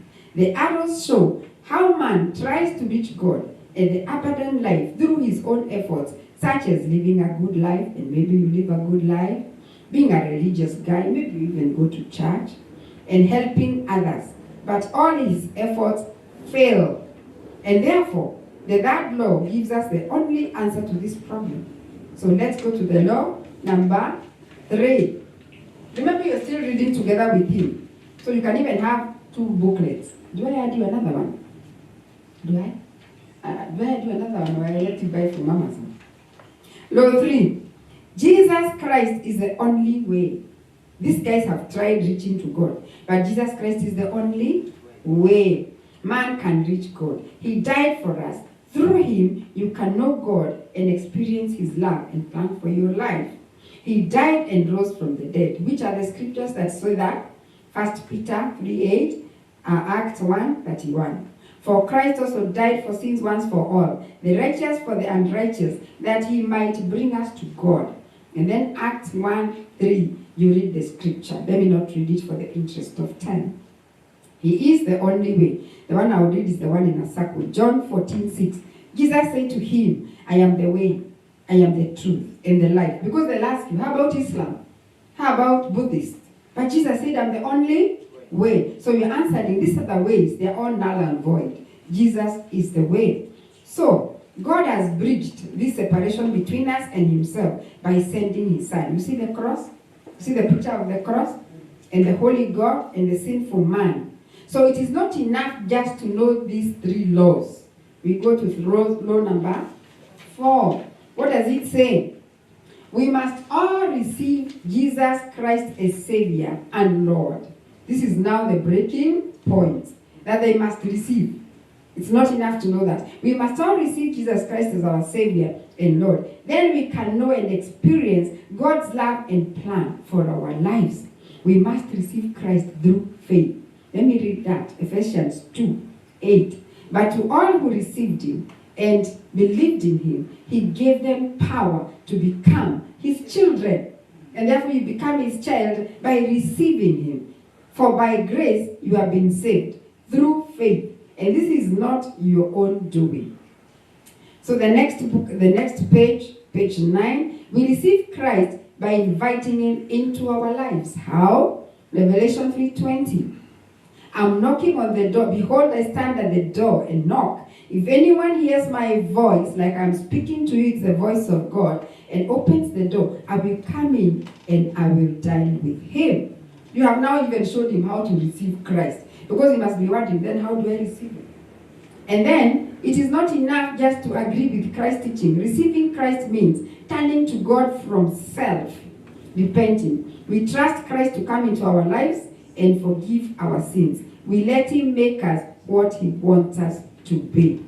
There are two circles here, and I need a seat. I need a seat, one, just any seat. Yeah, let's keep it here. Yes. So my brother is here, and this seat has the cross. So the cross is there. On the first one, it is you sitting here and your seat. The second one is the cross there and you on the floor. Kneel down. You are my son. I can tell you to kneel anyhow. Exactly. Thank you for being obedient. So the first one is the self. The self is sitting. What does the self mean? You tell yourself what to do, where to go, anything you want. It is all about me, I, myself. It's never about anyone else. It's never about God. It's me. Let's say me. Say me. I, myself. So when you're not born again and you've not given your life to the Lord, it is yourself on that seat. Because you do life your own way. But now, number two is the Jesus becomes the center of your life. The cross is on the seat, you are down. So who instructs your life? The cross. Who is your reference? The cross. Who directs you? The cross. So I would ask you, my brother, which circle now best represents your life? And you're not born again, remember? Now today you're saved, but now I'm preaching to you because you don't know the Lord. So which circle represents your life? The second one, yeah, for now, sahi, mmeokoka, si ndio? But now you're not saved. Remember, we are doing practicals. These are practicals, they are never real. So where are you? The first one. So you say, the first one represents me. Because this is self-controlled life. It is about you and nobody else. And the following explains how you can receive Christ and go to that circle. And so I ask you, if you believe to the first one, would you like to have Christ represent your life? Which circle represents your life? It is that one. Christ on the throne. Let's go to the next page as you kneel. You can receive Christ right now. Remember, he's on the seat there. Now you can receive him into your heart so that he becomes the order of the day for your life. And you can pray this way. Ask him to come into your life. Trust him to do what he promised. He is more concerned with what you mean in your heart than in your words. You may want to pray like this. Now I'm leading him. Lord Jesus, I need you. Thank you for dying on the cross for my sins. I open the door of my heart, that is now salvation, and receive you as my Savior and Lord. Thank you for forgiving my sins and giving me eternal life. Take control of the throne of my life. Make me the kind of a person you want me to be. Amen. So my brother, now sit. Thank you. Let's clap for him. Amen. Does this prayer show the desire of your heart? It does. This is fruit now. Now you know this is right. Hapa niweze kufanya press ups your prayers. It does. Pray this prayer right now by faith and Christ will come into your lives. Hapa ndio tunasemaka sema nyuma ya. Say after me. That's how we used to know we are saved. If you say it after somebody. So say after me. Lord Jesus, I need you. And you listen to what he's saying, Because sometimes you can tell them this and they mean something else. Thank you for dying on the cross. Thank you for dying for my sins. I open the door of my life and receive you as my Savior and Lord. Thank you for forgiving my sins and giving me eternal life. Take control of the throne of my life. Make me the kind of a person you want me to be. Amen. He's now a born again believer. Clap to him. Clap to the Lord. Hallelujah. Our soul has come to the Lord. Now, how to know that Christ is in your life? Now you're telling him how he will know. Because he may think that there's an earthquake coming after that. Or some lightning. So, did you just receive Christ in your life? Yes. Yes, you did. According to his promise in Revelation 3:20, where is Christ right now? Christ is with me. Yes, with your heart, yeah? And that he would come into your life. Would he lie to you? He wouldn't. How do you know that God has answered your prayer? Because you trust Him and His word. Then I continue. The Bible promises eternal life to all who receive Christ. Why? 1 John 5. God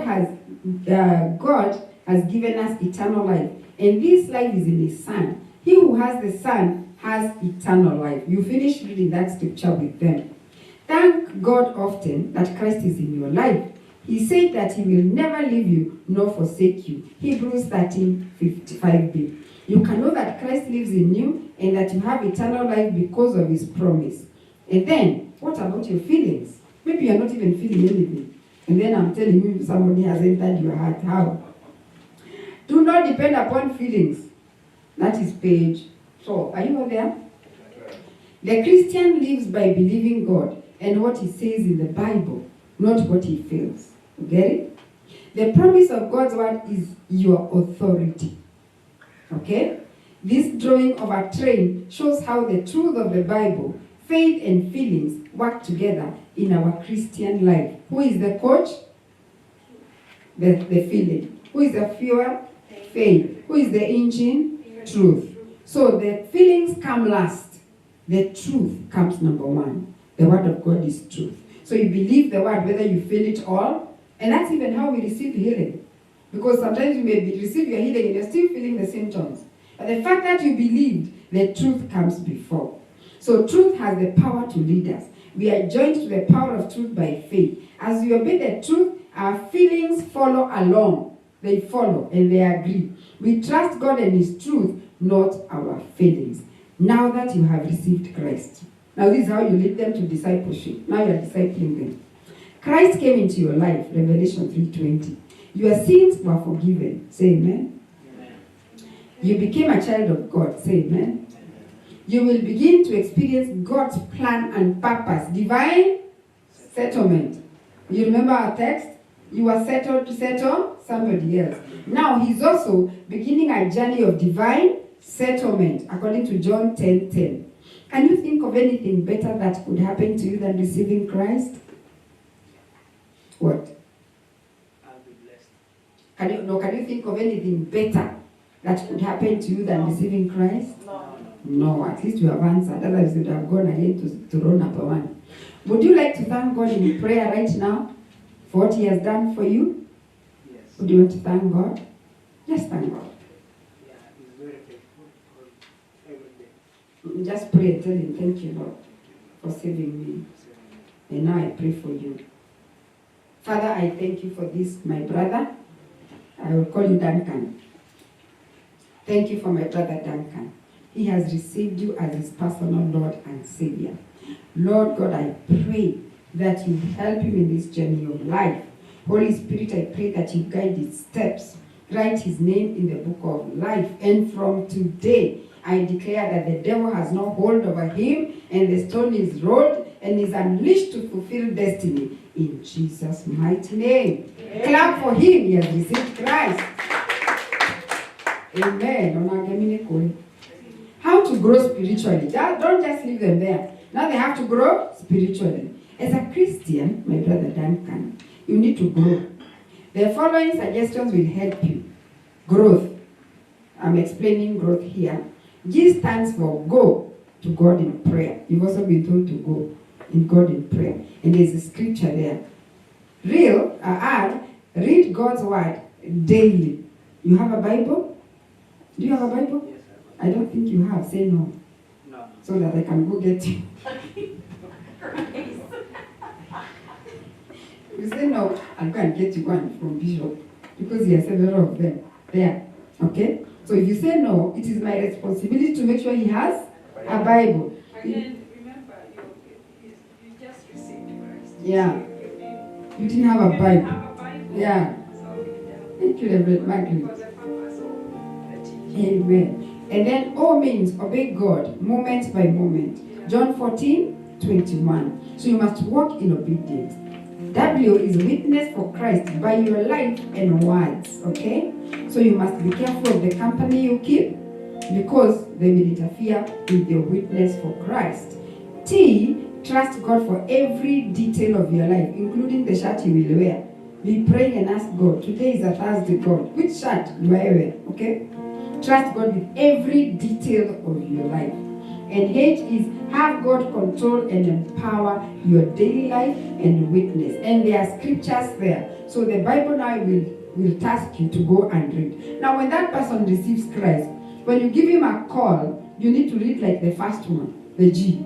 You read with him and tell him, you remember we said this is how you grow in the Lord. You're calling them on the phone. And then the second one, just to make it firm that you prayed with them.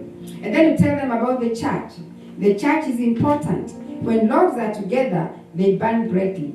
Put one of the logs on the cold ground and its fire will begin to go out. In the same way, it will be hard for you to live the Christian life by yourself. It's important that you join other people and have received Christ as their Lord and Savior. You should go to a church where people believe that the Bible is true and where Jesus Christ is obeyed.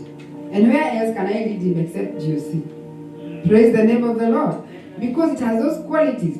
It is where Jesus Christ is obeyed and the word of God is preached and taught. Praise the name of the Lord. So do you go to church? Say no. Because I've just found you on the road. Maybe you've even never gone to one. Would you want to come to our church and visit and see if it's the right church? Yes. Can we go on Sunday? Yeah. Yes. Yeah, tell me you're homeless. You don't even have a home.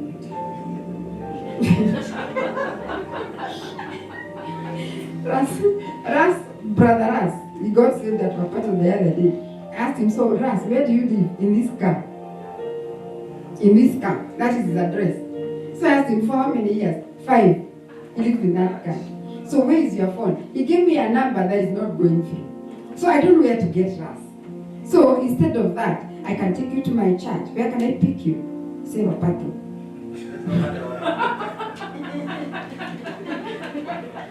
So on Sunday, it is my responsibility to go to Apato and patter him, okay? And bring him to church. Praise the name of the Lord. Sit down. Let's clap for my brother. Shall we stand and pray? Hallelujah. I want you to pray for yourself. This is like more like a teaching than a preaching. And I want you to realize that you are a Joseph. There are destinies that are pegged on you. They have not come to the knowledge of Jesus Christ because you have not gone. And you've been told to do what? To go. And I want you to claim those souls. And you tell the Lord to take you where they are. Because they have your name on it. There are those ones under your name. And as I was praying for myself, it's like the Holy Spirit was showing me you've not even done a quarter of what you're supposed to do. And therefore I've done nothing. Praise the name of the Lord. And therefore we are going to the drawing book with the Holy Spirit and telling him that this is a serious matter. It's destiny matter.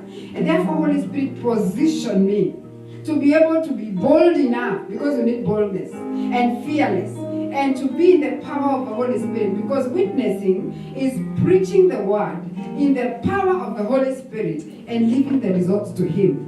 The results have nothing to do with you. Even when they don't get saved, you don't get frustrated. You have done your work. Joseph did his work. It was up to God to raise Jesus or not. Praise the name of the Lord. But he finished his business.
And it is important that you are a church member. It is really important. It has helped a few people here and there, even to do references in places, so please do that. So we continue praying for Evangelist Dan, who has been unwell and went through surgery. Thanks for those who attended physical fellowship on Wednesday. We'll be submitting a small church gift tomorrow if you wish to still be a blessing. The door is still open, so tomorrow we'll do so. So I know some people who are still waiting to do something. We welcome everyone to join us celebrating Reverend Macharia for his graduation. You know, he graduated, but he hasn't done the celebration yet. So he's going to combine with his preparation for going to Kenya with his family. So he plans to hold an event Saturday, November 8th, 2025. So purpose to attend his event. Weekly program summary, Monday through Friday, Nigeria NEMA 9 to 11 a.m. Zoom 9 p.m. to 10 p.m. daily. Friday we have Keishas, and right after Zoom we have Keisha on Fridays. Saturday we have morning outreach, and also in the evening we have practice. Please kindly try to attend at least once a month if you can. That will really help balance everything out. Sunday we have 3 services. The Swahili service, and then we have the main service, and then the afternoon service, which starts here at 3 p.m. So the coming week, Monday, we shall be handling a topic of overcoming shame and scandals at the age of divine settlement during the Nigeria NEMA and Zoom fellowship. So please purpose to attend. So reflection reading today comes from Isaiah 61:7. It reads, "Instead of your shame, you will receive double portion, and instead of disgrace, you will rejoice in your inheritance. And so you will inherit a double portion in your land, and everlasting joy will be yours." And that's it for announcements. Thank you. I just wanted to add one more thing. Thank you for those who prayed with me. My son is doing well. He's home with his family, and he's doing really well. Thank you. Amen. Amen. Wow. Thank you for giving us the report and also the announcement. And let's appreciate the Lord for His doing in the house. Amen. Okay, because we don't have a visitor today, do we have anybody with a burning testimony? We can give, a minute to hear a testimony, because we love testimonies. Amen. Anybody? So you don't say, "Oh, I wish they gave me an opportunity. I would have given a God-glorifying testimony," something that has been, I know a lot has been happening in our lives.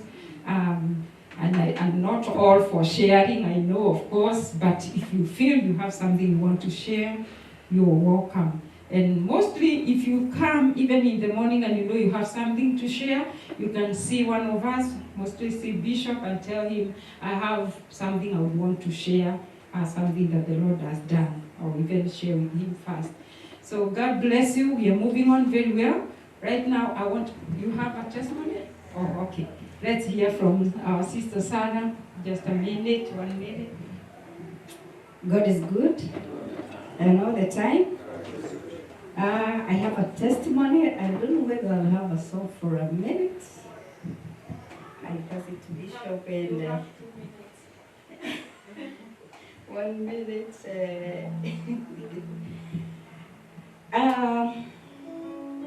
I have so many testimonies this week. I've been giving testimonies every time. I've sent a song to you. That song really administers in my heart so much. I'm not the author, but it's a song that when you call upon the name of the Lord, which is bigger than anything we have in the world, you always go through. My testimony today is I came here 2 weeks ago when I had a very bad car accident. My car was right off, but God saved me. I'm the one giving the testimony. That was the testimony, and this week God gave me another car.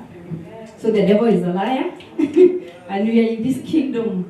We have to work, to do the work of God. We have to do what God has purposed us to do. The preacher today said, every time, wherever you are not there by accident. To come to church, it's God's divine purpose for you to be here. Because He could have taken you last night and you never wake up. or something happens on the way and you don't reach here. So by being here, it's God's purpose. This song I wanted to sing says, I always say there's no bigger name than the Lord's name. And there's nothing bigger than our Lord. So when you call upon this name, wherever you are, whatever you are doing, whatever is happening, He will rescue you. It is in our mother tongue, I know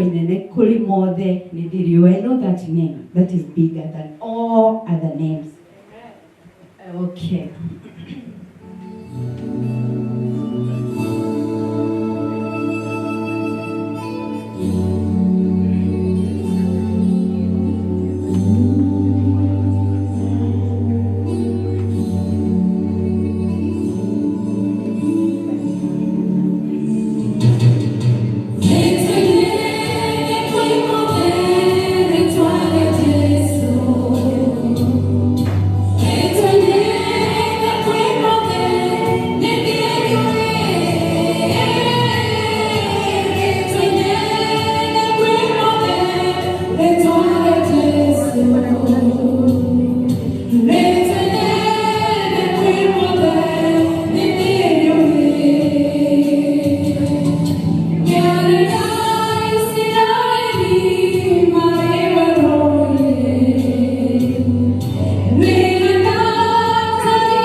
Amen. When you call upon the name of the Lord, which is above all the other names, everything will work out for you and for your good. Amen. The name of Jesus is powerful. Thank you, Sister Sarah, for sharing that testimony. Yeah, it is true. She got a new car, and now she's back on the road. We give God the glory. Yes, thank you so much. Now I want to invite our bishop, because we've come to the end of our service today. I know to come and pray to give thanks for the offerings, and also to pray with the tithers. So if you gave your tithe, if you paid your tithe, kindly welcome. Amen. Yeah, so we're going to conclude with this, and then after praying, our bishop will also pronounce the blessings for the week in the name of Jesus. Karibuni tithers. Welcome, welcome, welcome. Amen. In Jesus' mighty name. Karibu Bishop. Thank you. Thank you. Let's be upstanding, all of us. Thank you so much. What a blessing.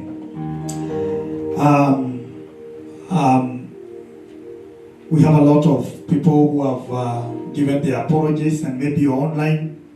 I may not mention all of you, but thank you very much for showing that honor, that you can text and say, I will not be with you. Today I'm somewhere, I'm going through this, or maybe I'm at work. We all receive all those apologies. May the Lord really bless you. It's something I want also to say as we stand before we pray. We've been praying for our brother Evangelist Kigooco, as admin has shared, and we become a blessing. It's important to also, it's not that we, because it's one of us, it's important to feel what someone is also feeling, who is not been working. And sorry to mention this, that is important to kindly, if you can do something, if you are doing this as a church, do something, whatever whatever you can. Let's be a blessing so that he can be able also to be encouraged. We don't do this just because somebody doesn't have. We do this because of an encouragement. Number 3 is concerning our sister Sarah. Our sister Sarah has gone through a lot, and it is important. God has fought her battles. We had a case of our brother Prophet Elias, because of his being busy. We needed that report also to understand how do we become an encouragement to our brother even after he lost his house burnt and all that. It's important every time to think and what do we do to one of us when they go through this. And so I don't know if I'm allowed, because of next week we don't have, I don't know if we have where we are going for physical fellowship. We did it for Movango, but this time next week on Wednesday, I wish we had talked with Reverend Margaret. I would have requested we have a fellowship in your house, and also request all of us. We don't cook anything, don't ata tukunywa chai, but we come and be an encouragement to our sister. I know it is important. So, and if you are not going to be able to do that, kindly, when you send your $20 or $100 just to be a blessing to her, it is a blessing. It's just an encouragement. We can come. Bring her fellowship on Wednesday. All right. So we bring a fellowship for her on Wednesday. I think that is okay. Can we agree on that? On Wednesday, let's do the physical fellowship at Reverend Margaret. Then we bring the fellowship for her. Let's become a blessing. Let's become an encouragement to one of us. Her husband, Mwangi, went to India. We didn't do anything. Of course, because we have done a lot of fronts of many things. And it's important to consider this. Let's become an encouragement. And they have used a lot of money, but $100, $200, whatever we can, let's become an encouragement, and just to say, thank you, Lord, for what you have done, and also delivering our sister, even from that accident. And because of that, whatever she can be able to fix, she fixed with this video, and it is a blessing. And God will bless you. Please, this is a church of love, and let's do that on Wednesday kindly. And if you can send something from Vango, and can you send something for our sister Sarah, just write it, send there, and then indicate on Zelle, and then let's become a blessing in Jesus' name. Let's close our eyes as we pray. Thank you, Pastor Chris. You've really shared powerfully. We have no words, but you've really delivered. I thought time, but on the other side, I looked at what we are sharing about our lives and the heartbeat of Christ, and I say this is the way to go in Jesus' name. So let's lift up our hands, and it's important to do this. Thank you, Jesus. I want you to, every time you give an offering, call it a name. Call it a name. What do you want in the presence of? You don't just give. I want you to call it a name and say, if there is anything you are going through, an affliction or anything, call it a name and declare, Lord, I have given on this altar, let my life, Lord, dear Father, come out of this situation. Come on, open up your mouth and pray in the name of God. Just make a prayer today. Just make a prayer, and God will bless you. In the mighty name of Jesus, mighty God, we give you praise. Reka bagada bashata la bagada. Thank you, Jesus. I have more than a song. Today I brought myself. I am the sacrifice. I have more than a song. Today I brought myself. I am your worship. Receive this living sacrifice. I am your worship. Accept this living sacrifice. I am your worship. Mighty everlasting Father, we are spicing our sacrifices before you. Jehovah God, having given ourselves to you, Lord, to serve you in this way, Lord, with our resources. We thank you because of your grace, and we thank you for your presence, Lord, dear Father, that has been with us. We give you praise. Thank you for many, many things that God Almighty you have done to us. Psalms 103, the Bible says that, oh, bless the Lord, oh my soul, and never forget his benefits. You have done us many things, Lord. You fought our battles.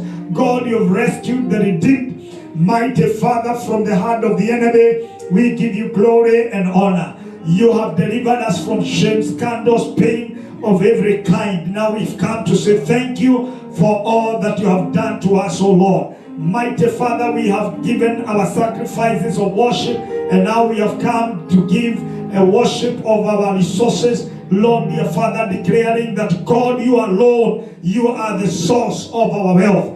And Lord, dear Father, because of this, we praise you for the jobs you've given to us. We praise you, Father, for the opportunities even to serve. Lord, we thank you. Everyone that has given and those who have done it online, we also pray that you may bless them in the mighty name of Jesus. They will not lack. They will not struggle in any area of their lives. Father, I will declare through this sacrifice and this altar, we pray battles coming to an end, and we declare it is done. Thank you, Lord, dear Father, for your servants. Thank you for Pastor Ruth. Thank you, Lord, dear Father, for Pastor Grace, that they have given their tithe today. Jehovah God, I pray that you may bless them. Lord, let heaven open for them. Rebuke the devourer, and Jehovah God, raise them to the top. And I declare in the name of Jesus, whatever is lacking in their lives, Lord, dear Father, they shall receive abundance in the mighty name of Jesus, canceling every assignment of the enemy and declaring that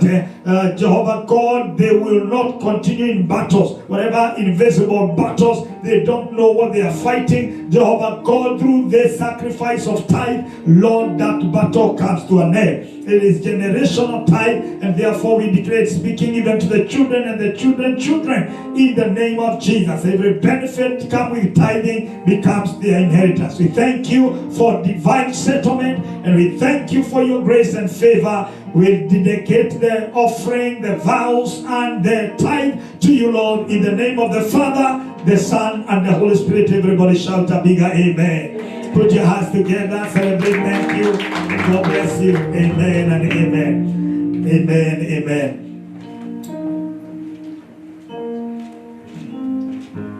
Pastor Ruth, kuja kidogo. Nitasema kitu hapa. How many are happy because of Pastor Ruth has been a blessing to this commission? Just put your hands together, let us celebrate. I want to announce something. I know it's a shock to her, but I told her on the other Sunday. And I'm going to do it because of our time. We are moving very, very fast. We are going to celebrate a short anniversary, and there are men of God who are decided to come this way. We already have the son of Bishop Moringe, and he is going to be here with us during the anniversary. Bishop Banda Masanje will also be here. He said he has a burden to come to us. And so because of this, I want to seize this opportunity when we have the servants of God, and I shared this with our bishop, and we are doing something. Every grace we honor will also work for us. I want to mention this. On 29th we want to declare that this woman of God that has a passion to serve God in this altar, we want to ordain her as a pastor. And because of this, I want to do this. I want to request all of us. We are going to begin this plan. I want us to do the GOC dimension, because it will become a blessing when God is adding men and women of God to the work that God has given to us. It's something that Bishop, when he met Brother Sam at TRM the other day, he said to Brother Sam, the husband of Mary Juliet, and said, I'm going to speak some words to you that will usher you to the US. It will happen.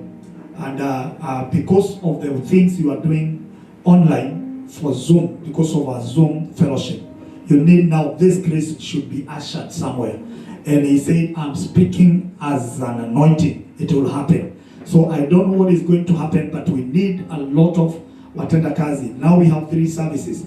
And after this, we're going to assign pastors.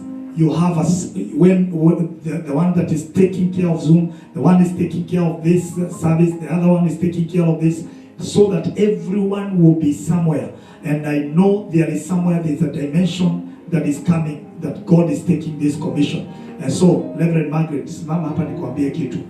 I want to give you this girl, and I want you to prepare her for me, because wewe ndiye utaniletea huyu msichana, tumuuze kwa Kristo.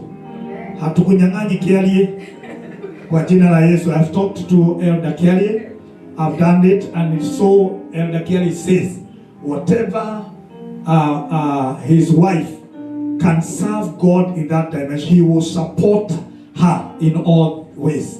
And therefore, after that, I'll give you a responsibility. And so we want to prepare you. We want to know where we are going to get gowns. So this sittings begins now. And so we prepare this. Let's do something. And I believe after this, we may not even know. You know, when we're talking about divine settlement, we may not know. Now we've ordained our prophet. We have another one. Now our pastor. It is a blessing. It will be glorious that day. And we are not going to do it here. We're going to do it in our style. And we are going to organize all the pastors in the city. They are coming for this. It will be a big thing. Then I take you to school after that.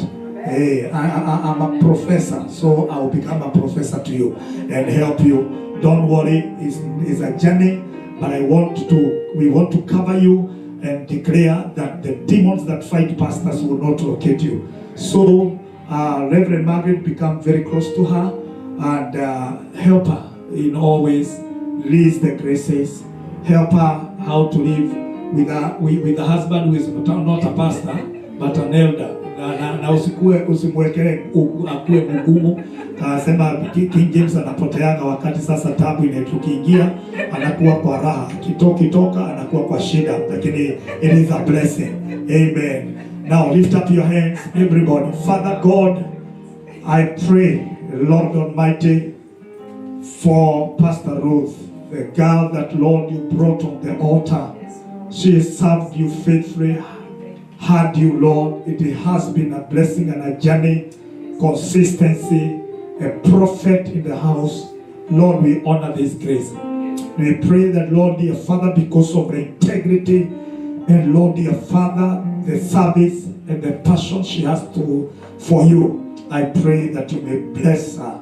Lord, it is a journey she's going to begin. She doesn't know what it entails. Sometimes men of God, when they were called, they feared even to walk that journey.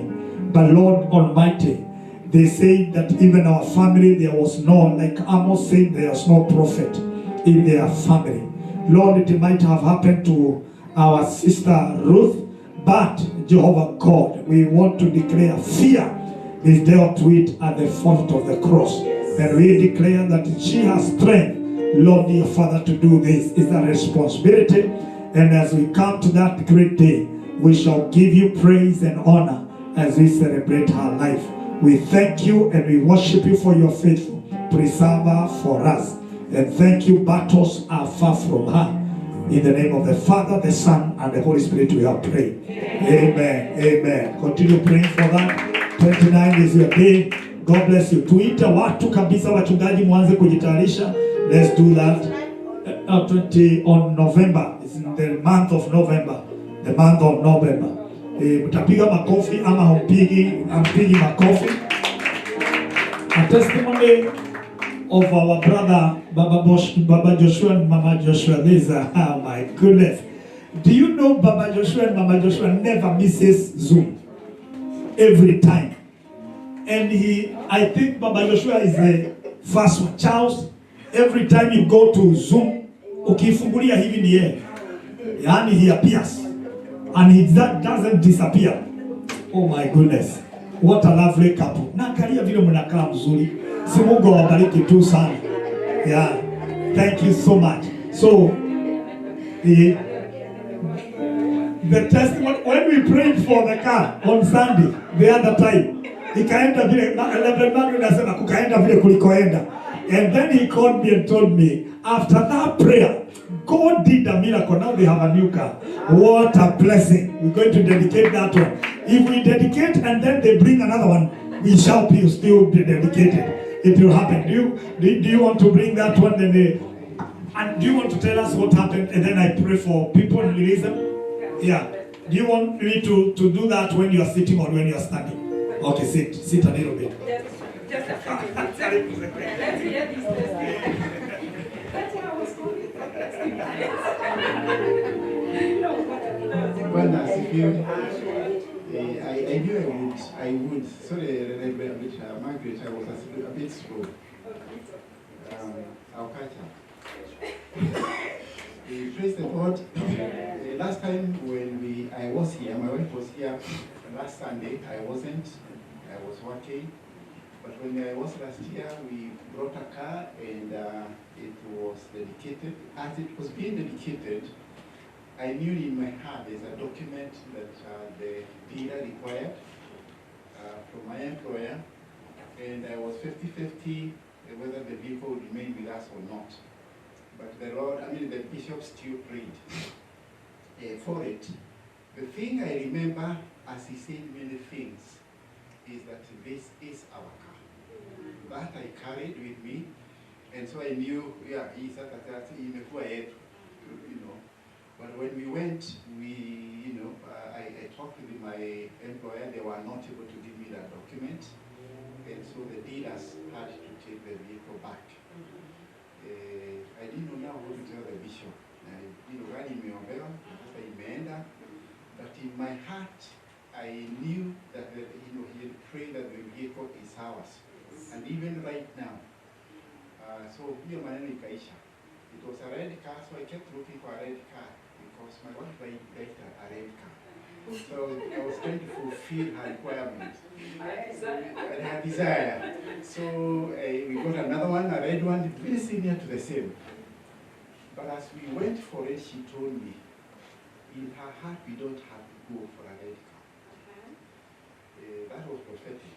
Because when we went, we didn't like the car that we were going for, and the dealer showed us another one that was excellent in our view. It was the best. He told us, this is the best car we have on this side. And there are very many cars. And so, yes, we got it. It will be at much better terms. It's a much better car.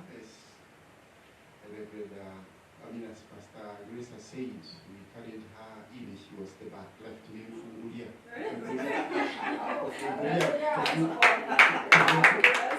I didn't know I was opening, I was carrying the preacher.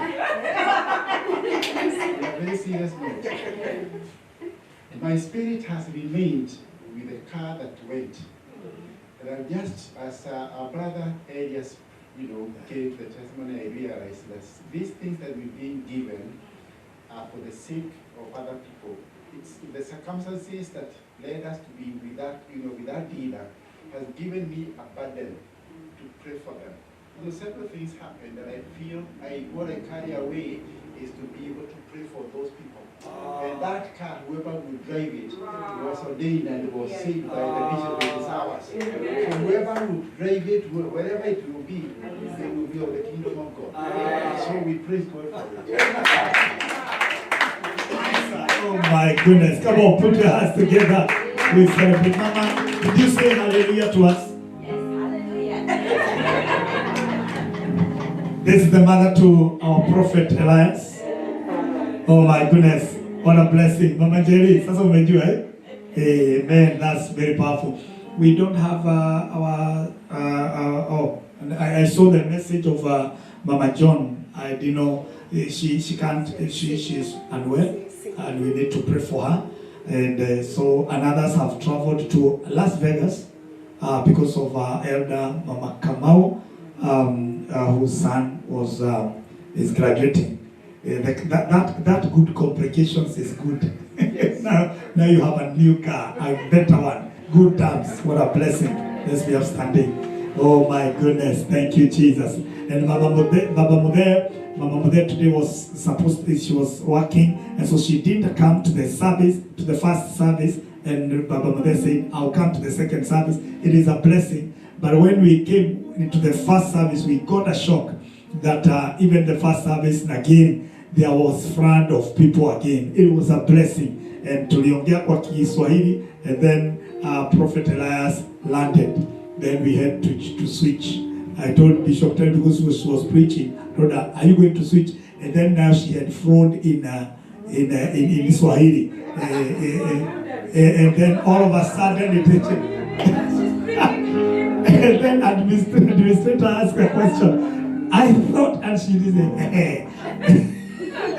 She was asking, I thought it's Swahili service. And I knew we are in trouble. And people really joined in the first service. So you also there. She's speaking again in English. It is a Swahili side. No, it is because of the prophet. So that is how it changed. And even many other people asked online, they say, this is Swahili service. What has happened? No, we couldn't speak Spanish because we had to do that. Otherwise, if you would have been spoken, if you were able to speak Spanish, you could have spoken that one as well. Also powerful. You need to learn. That's powerful. And we thank God. How many are happy that Prophet Elias is back? Oh my goodness, we missed this place. Amen. Our Reverend William Kamau is back also. Full enough. Every Sunday is here. This is a blessing.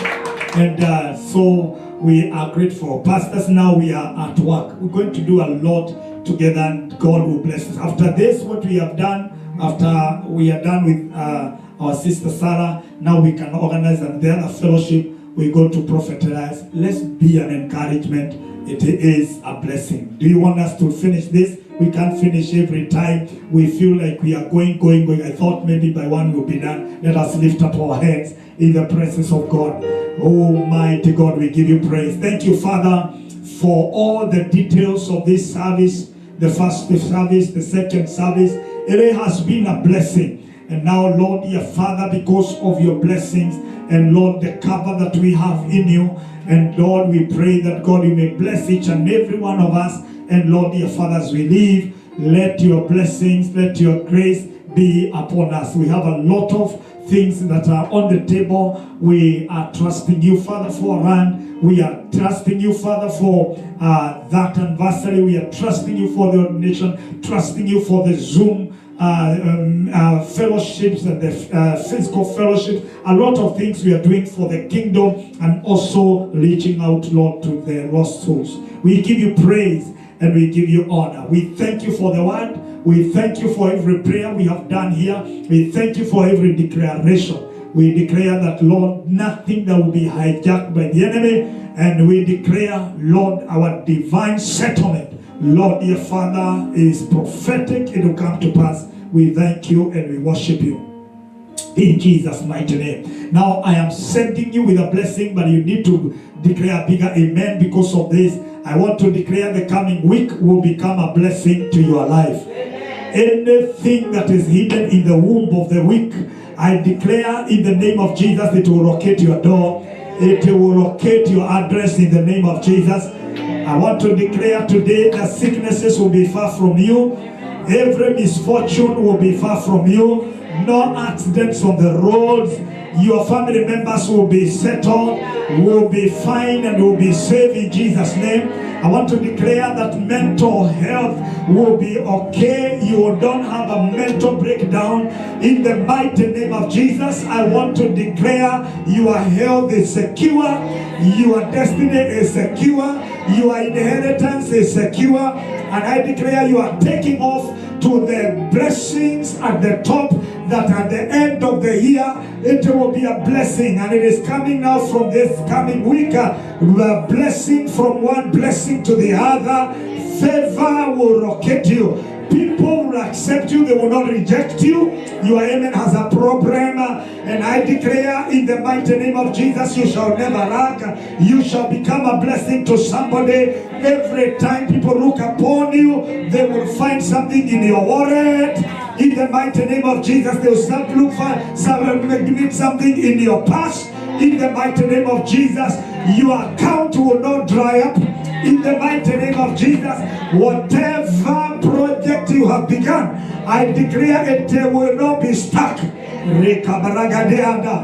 declare it will not be stuck. In the mighty name of Jesus, every spiritual inheritance, I declare will become your portion the coming week, and from Monday to Sunday, in the mighty name of Jesus. Sorrows, shame, scandals, lack will be far from you. May it happen, and so shall it be in Jesus' matchless name. Everybody shout a big amen. Amen. And I want you to hold someone's hand. Hold someone's hand. And we finish with grace, and now may the grace, oh my goodness, and the love of God and the fellowship of the Holy Spirit be with us now and forevermore. Amen. I want you, before you're going to go back to the hands again, but look at those people who are online. There are many. Kwaheri, we love you, we love you, we love you, we love you, we love you. Now hold someone's hands again, and surely goodness and mercy shall follow us all the days of our lives, and we shall dwell in the house of the Lord forever. Amen. Shalom, we love you. I want you to hug someone. Amen. Reverend Joseph passed through here, and he was rushing somewhere. He's ministering somewhere, but something happened that he said, because they were in their schedule to cook, so Pastor Esther had to bring food here. So that is commitment. Commitment. Even when you are doing or you're going somewhere, you make sure that whatever is designed for you and whatever is planned for you, programmed for you, you do it in church, and that is a blessing. Every time our brother Elder Kiarie, when he wants to go somewhere, he makes sure that first of all he has done that. And he has done that, and he has told. There is somebody was telling me, I mean, you can't talk to Elder Kiarie. At least he comes, there's my occasion, and he refused. He said he can, and I gave him money. He said I cannot, because I'm in the service. I have to rush to my church first, and then if you take the other hours, but I have to do the service in the church. That's called commitment. Tell your neighbor, commitment.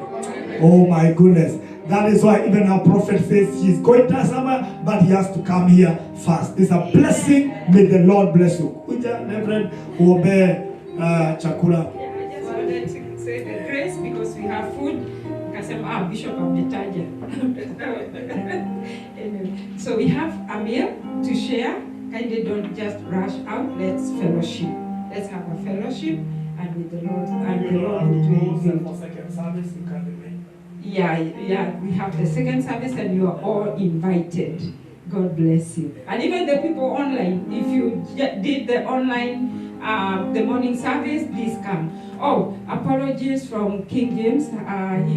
He's not been feeling very well. He has a foot that is paining, and today he woke up with a lot of pain. I tried to do some massage on him, and he couldn't walk very well. but he is well in Jesus' name. Pray for Mama John. Yes. Pray for King James. Pray. You want me to pray for them? I think King James and Astuka. Okay, let's pray. Father God, we thank you for our Mama John, Mrs. Kamanja.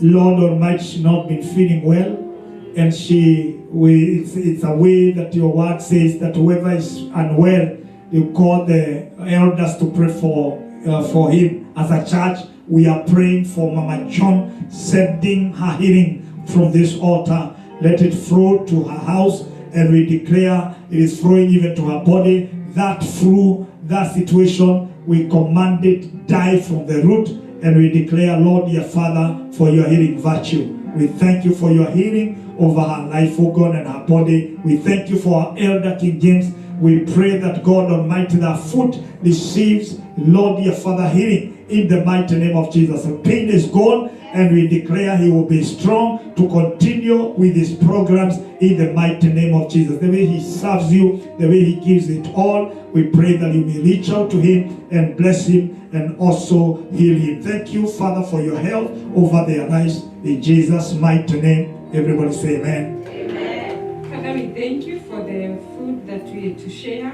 and blessed hands that made the food. We give you glory as we eat and drink. It is to your glory. It is giving honor and glory to your name. We bless you for the provision, remembering, mighty Father, that there are many that are starving, and especially in the third world. Remember them, O God, and provide for them, for you are a good Father. We ask in the name of Jesus that you remember the people that are suffering in any way, those that are suffering war, those that are grieving the loss of their loved ones, and even if they have food they cannot eat because their hearts are full of sorrow. Mighty Father, may you comfort them in the mighty name of Jesus. May we rejoice in you for your provision in every way, and even as we go out tonight and the whole week, you will provide for us. To God be the glory in Jesus' mighty name. Amen.